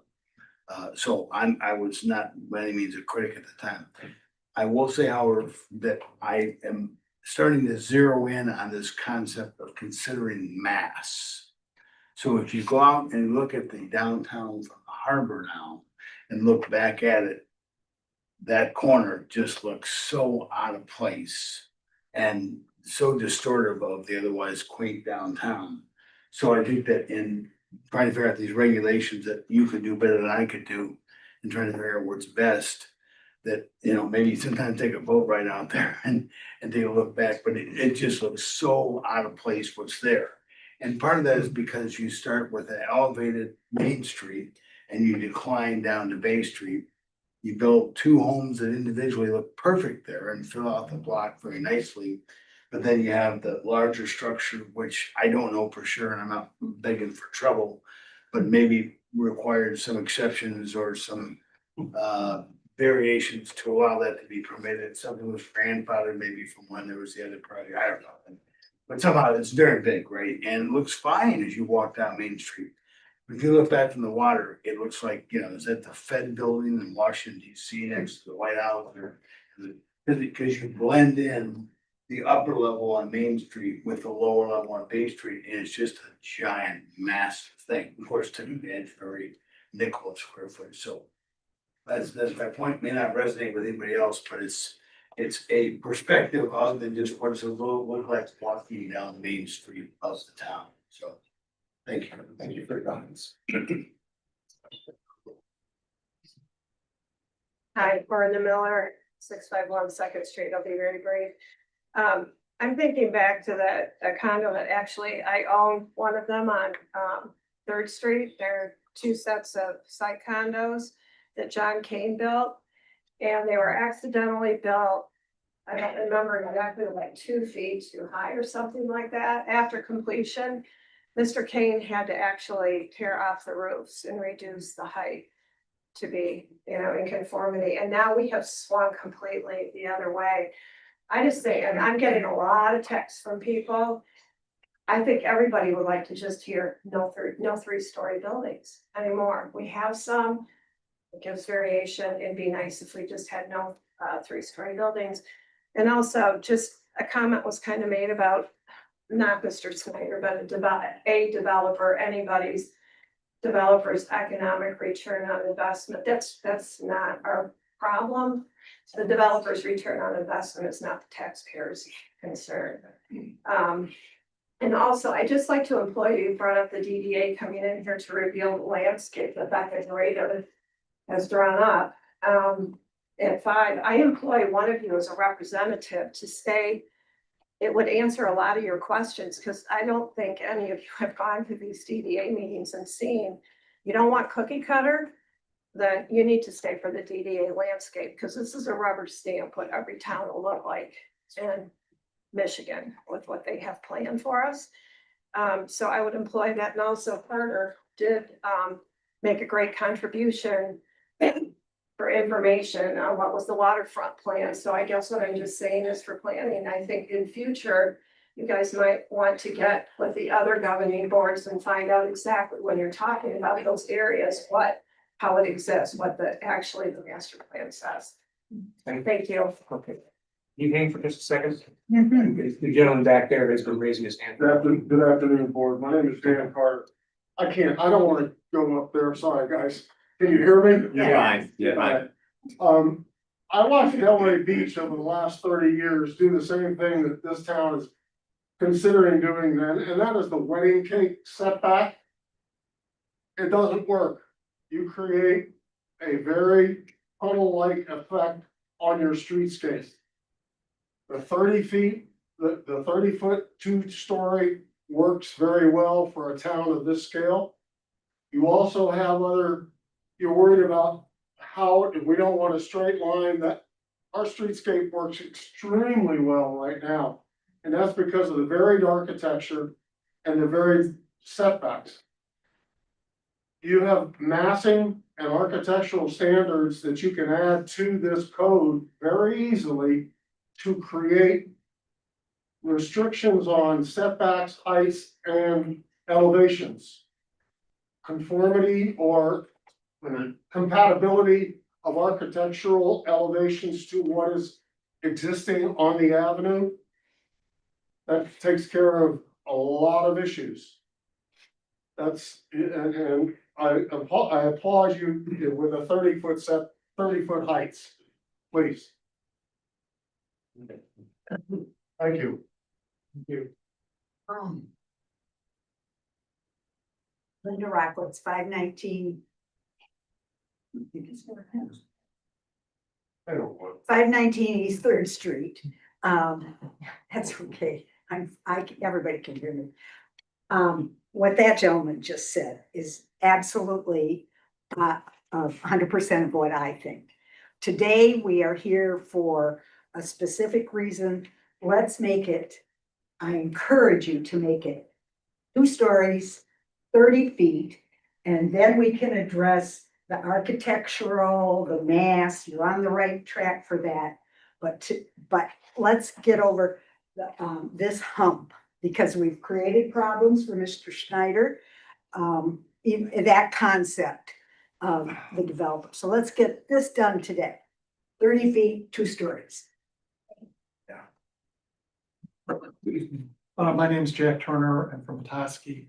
I'm a lawyer. I'm here with Mr. Schneider. I just have a couple of comments. Can you speak up? What's that? Speak up.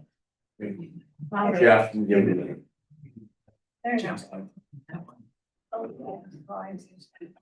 Thank you. Just a couple of comments. I think that,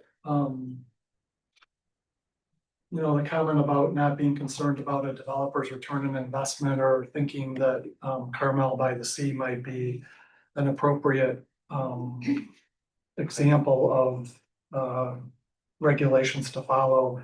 I think that the concern I would have about those kinds of thoughts is that, one is that Carmel by the Sea is not the same kind of community as Harbor Springs, in the sense that it's, Harbor Springs is like Petoskey is not a year-round community.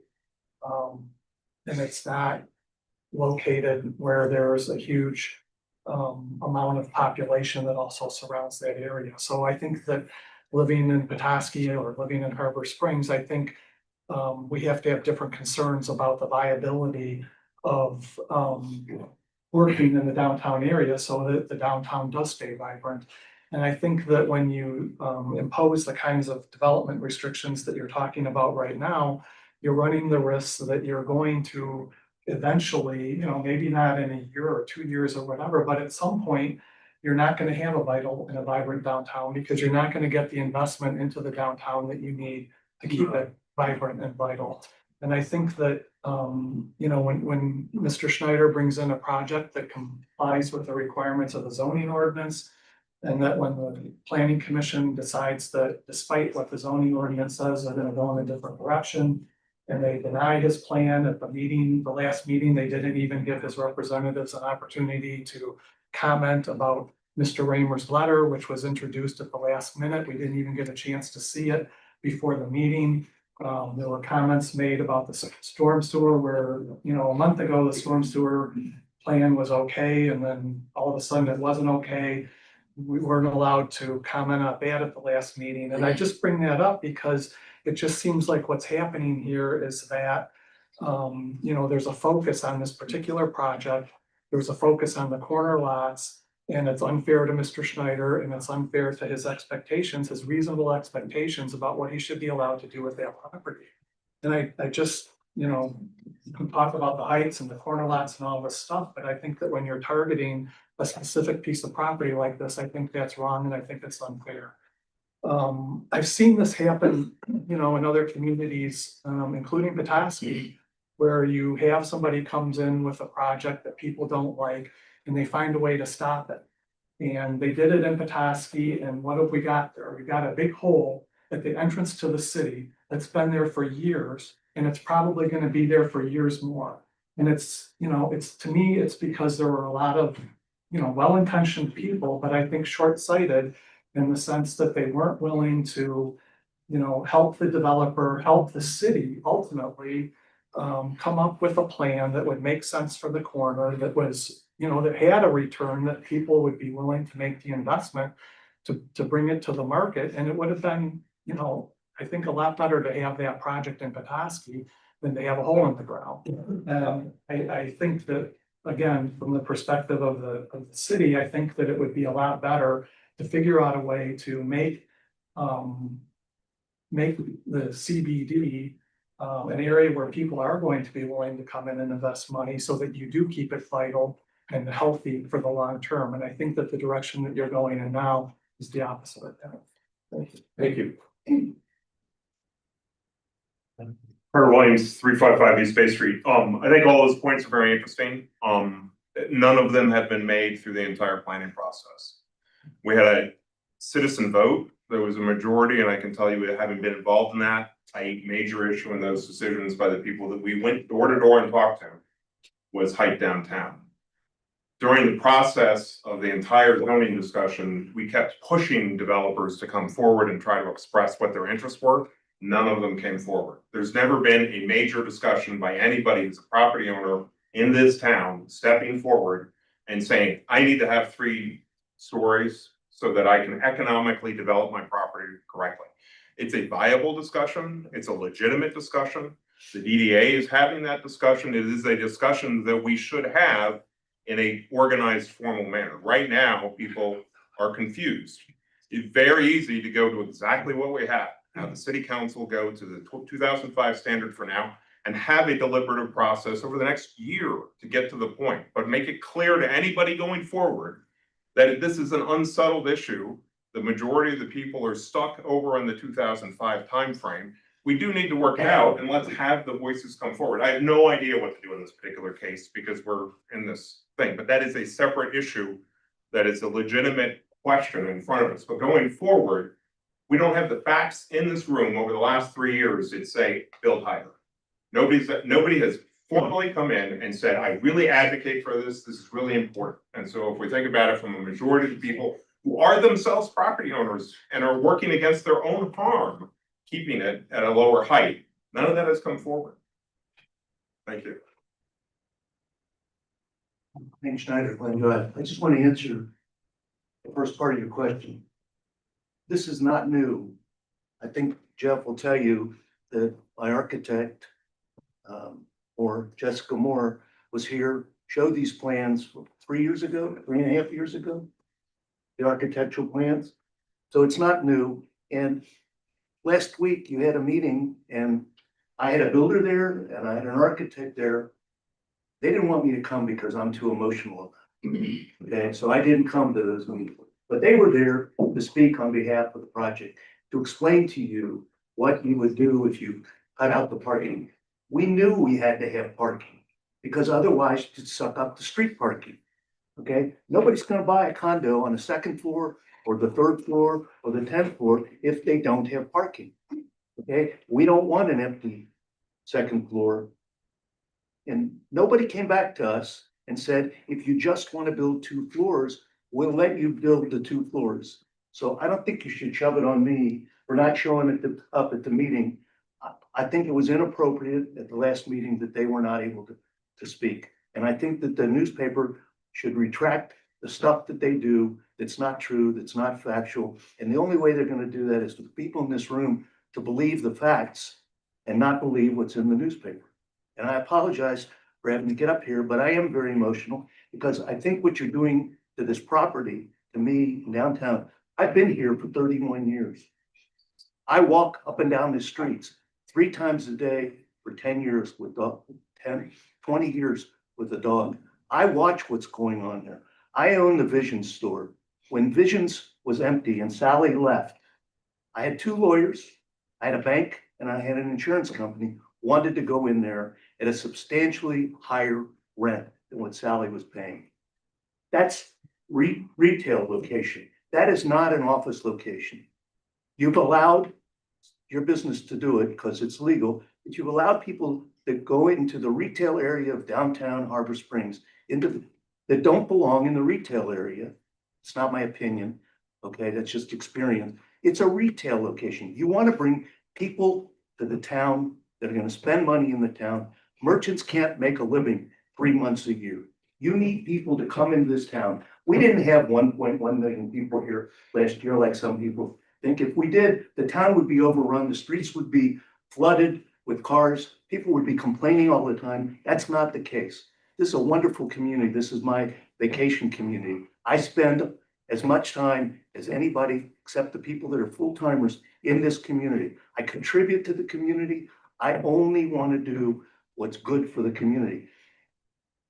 You really owe me the other obligation to sit down with me, somebody who can make a decision for this community and say, what can we do? You need the parking. Why are you all of a sudden talking about parking inside? We brought it up to you. We didn't do that because we wanted a big parking lot. And you can't control the in and out. If you have a parking lot, there's not enough room on the site. And if you cut me down to 70% and you make me put 60% retail, the retail will never rent. Anybody who knows retail can tell you, you don't need more retail in Harbor Springs. We just don't need it. We'll have vacant units, vacant space. We don't want to do that. Thank you. Mr. Chairman, just point of order. I completely, Make a comment? no, it's my turn, please. I fully respect and honor the points of view that have been expressed about this recent project, but I'm very uncomfortable in engaging a conversation now about anything specific to that project. I just don't think it's appropriate. Our goal here is about zoning code, generally speaking, and I fully understand the points that they've made and how it may impact the projects that have been on the table recently, but today is not the forum where we begin to engage in these issues, given we've already responded formally with the agenda of the last few meetings. So that's my point of view. Again, I fully respect their points of view, but I just think it's not appropriate in the context of today's meeting. Thank you. Yes. My name is John McHenry. I'm a property owner in town, 172 West Bay. And in light of that comment he just made, I may not agree with everything you guys are doing. However, you did not force them to leave. They got up and walked out in the meeting because they didn't like what they hear. They didn't stand up and try and do a thing. They just walked out of the meeting. That's what happened.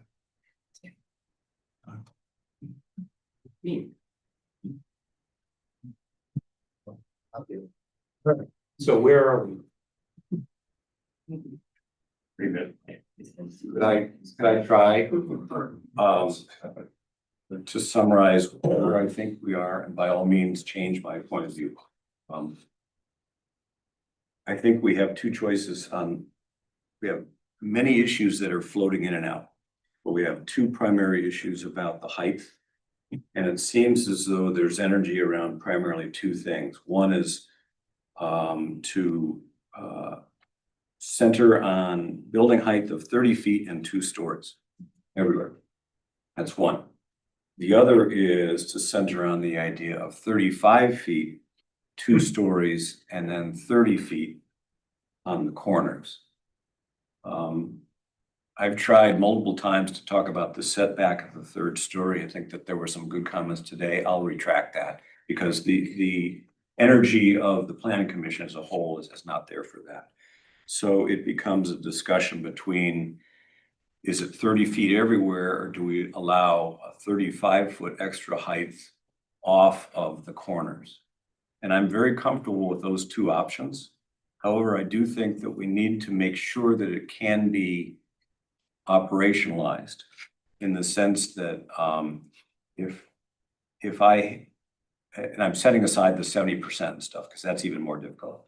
But think about a corner lot, it could be very, very small, or it could be very, very long streetwise. And I just want to make sure that whatever we decide is applicable, like the word that nobody should use, irregardless, right?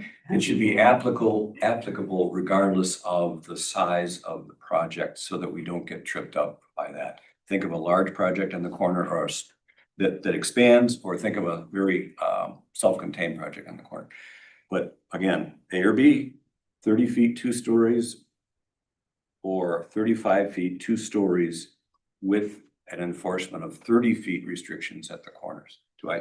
That's where I think we are. Okay. I wish it was that simple without the 70% thing. Let's set that aside. Yeah. They can be dealt with separately. Mark, do you have any thoughts? Well, my thought is that with, we allow rooftops, and part of the height restriction would be the railing or as part of that. So if we were to, I don't have a problem with the 30 feet limitation, but I think there should be some then type of exception if there's rooftop, that it would be a clear railing, and there also has to be, if you limit to 30 feet, I don't know how you get out onto the roof. Unless it's like a half door or something, which looks really ugly. So, and that kind of almost go back to architectural review. But I don't really, you know, if we're limiting to 2 stories, I think there's a consensus on that. I think 30 feet is definitely high enough for 2 stories, but I think some architectural review with regards to if there's a rooftop, maybe that's a special use type of review that has some accommodations to allow the rooftop. That'd be, I'm seeing that Jeff doesn't like that. So, Jeff, I think that's creating an issue, right? Once we reintroduce the idea of having an allowance for some rooftop access portion of a building. Now we have to define how that's going to be, how much of it there can be. There's inevitably, there ends up being creep where they initially put in something and then, oh, now we just want to add a pergola. Well, now we want to enclose that. And it eventually, it goes sideways. And now you have more. I would prefer we just have a cap on the height of a building, and rooftop access needs to be within that cap. Because it eliminates any confusion. Agreed. Yeah. So if you have a development in mind where you want rooftop activity, you're looking at 1 story or 1.5 stories to allow that then to happen.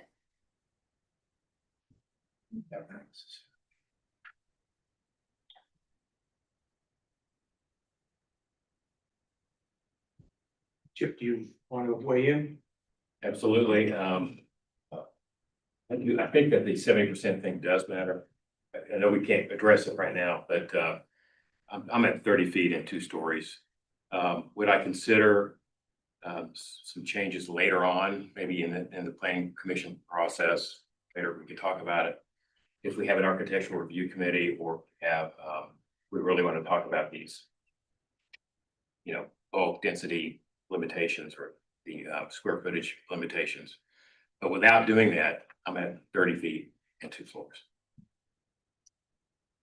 I was just noodling on what if the language was what we had for proposed corner lots, which was 30 feet, 42 inches allowed for mechanicals. But the railing, if there was a rooftop, had to meet, not exceed the 30-foot max. Would that allay some, I mean, I'm not sure it would allay my concerns, but what do you think of that? And it's another complicating factor for Jeff, the minister, like he was talking about. If you have 2 stories with a rooftop deck, how are they accessing that rooftop deck? they're adding a third floor. It's an elevator shaft stairwell, something that gets them there. I feel like if you guys are saying 2 stories is the max, if they want a rooftop deck, it's gonna have to be a second floor rooftop deck. And the rooftop access will be the second floor.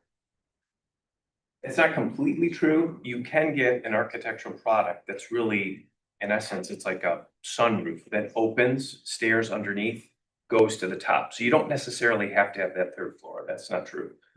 It could be though, that if you're uncomfortable with the deck, I'm thinking future applicants may find that okay if we can couch it correctly so it's not visually bad. Undesirable, something to doodle on, or maybe you just do a special use for a third floor rooftop deck, like max 2 stories, max 30 feet, including railings, etc. Tony, I know where you come from.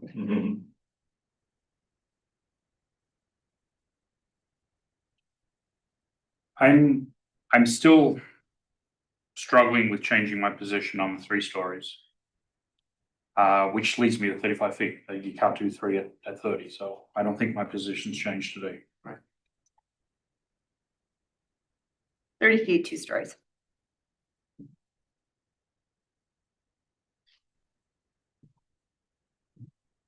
Right.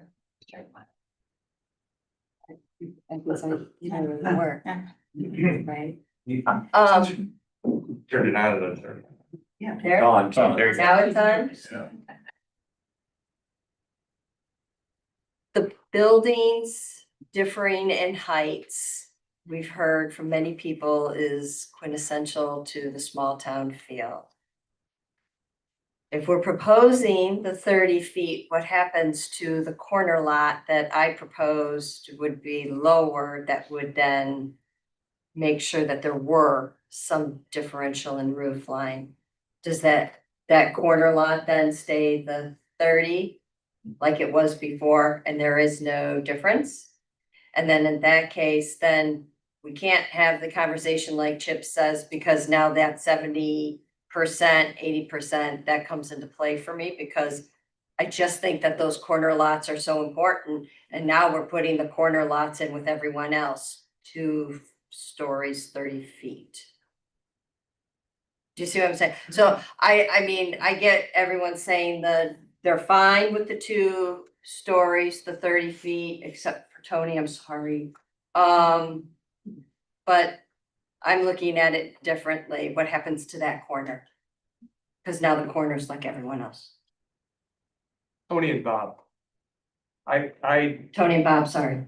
Tony and Bob, I think 35 feet is fine for inland, and 30 feet for a corner lot is fine. And I think the incremental 5-foot difference to argue about that and say that it makes it look more bulky it's a tough argument to defend, in my opinion. I'll tell you, you can have an incredibly bulky looking 30-foot building. Incredibly looking. I agree with that. Yeah, I think the difference between you and Tony though is Tony's pro 3 stories and you're not. Right? Right. Well, Tony and I are kind of like a hybrid. Okay. Tony is advocating for 3, again, I'm speaking for you. I'm on the record. You're advocating for 3 stories, 35 feet. I'm advocating for 2 stories, 35 feet inline, 30 feet corner lot, which is where we were at our last meeting. I mean, if you put a 35 foot building on the other side of the layer, it's gonna look way out of place, I think. So that's why I'm sticking with the 30 feet. And then, when we go back and talk about some of these percentages later on, maybe we change it again. But I mean, right now, if you have to have a decision, it's 30 feet. Right. Yes. Yeah. Okay, so it sounds like maybe we should just quickly, we have option A and guys jump in if you disagree with us. Option A is, we'll have 3 options. Option A is 30 feet, 2-story, period. Option B is 30 feet, two-story corner lot, 35 feet, two-story inline. Option C is the Tony option, Tony plan. which is the Tony plan, which is 35 feet, 3 stories every. So can we just? Everyone got that? So option A, B, or C? Yes, and I'm mindful of time in case we have to talk about the moratorium extension too. So I don't like 35 feet, 2-story. So therefore, option A. Okay. I'm good with option A. Okay, Option A. right? Option A, 32 stories, 30 feet, 2 stories. Option C, and to clarify, my position for staying with 35 feet is that's the allowable height of a residential structure, so I don't understand why we would have smaller buildings in our Totally downtown. agree. Okay,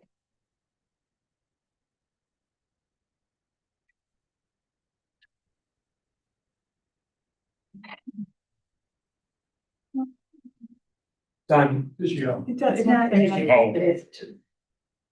Yeah, I don't. None of these. None of the above?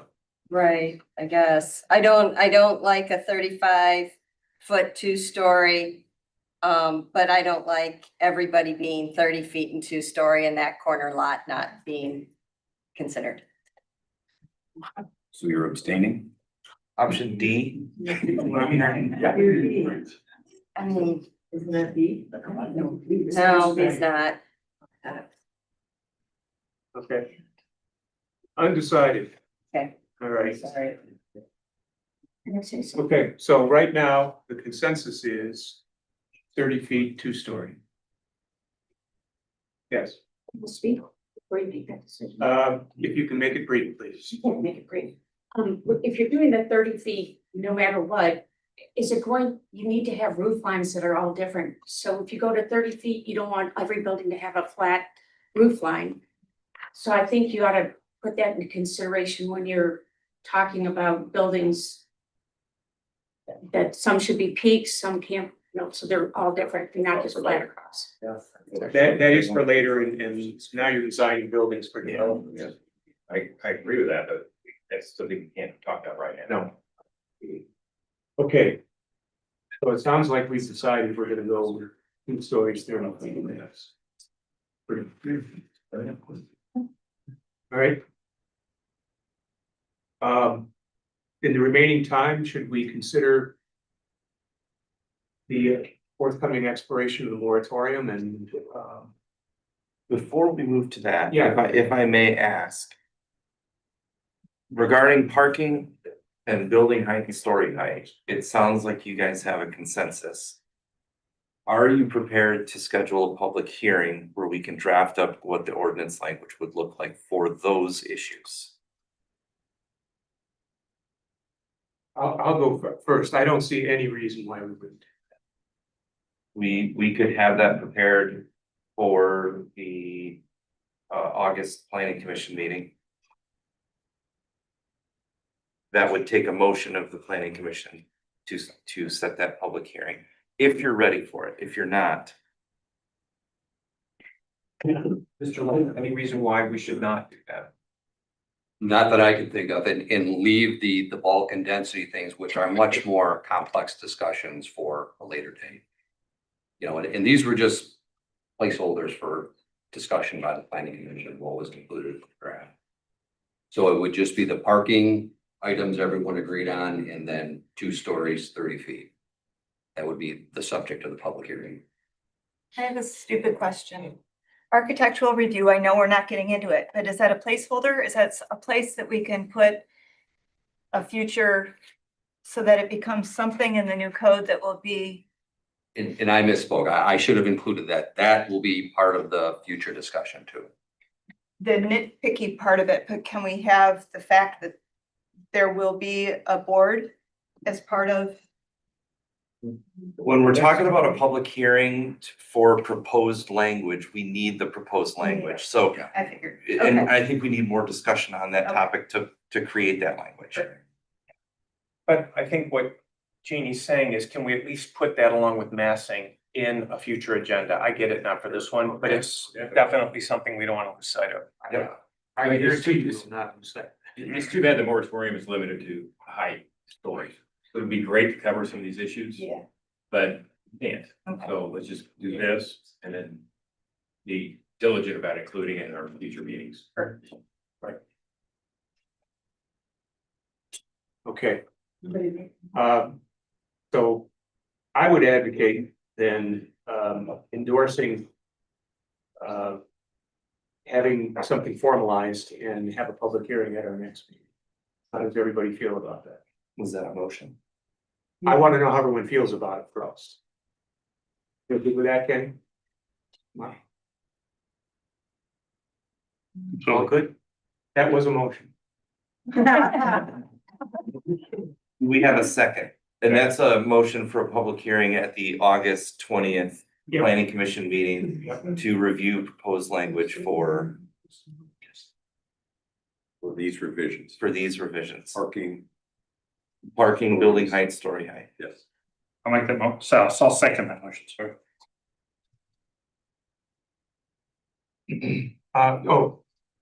We need a roll call vote on that? I'll do a roll call on that.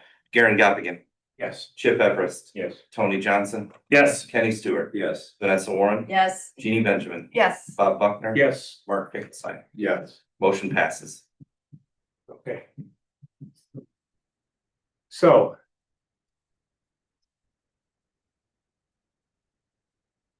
Jeff, do you have any thoughts on what kind of incremental timing we would need in order to get across the finish line on these issues? So let's assume best case scenario for just a second.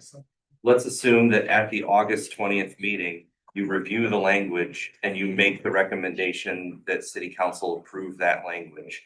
The soonest it would be able to go to city council would be on September 7th, or no, that's a Labor Day, so they don't meet, right? So September 21st, which is past the September 7th end date for the moratorium. Right. So we are at the point where, and there may be a need to postpone that for some reason. So we are past the point where we can meet the moratorium. So the next step could be that we make a recommendation to city council to extend that moratorium by, I think 30 days wouldn't be sufficient, maybe 60. 60 is what I was thinking. That would extend that moratorium from September 7th to some date in early November. Right. That would allow us the opportunity to discuss it at our August meeting, potentially follow up in the September meeting, and then hopefully making a recommendation and taking action on it in October. Does that seem like sufficient time to discuss and make a recommendation? It does, but I have a question.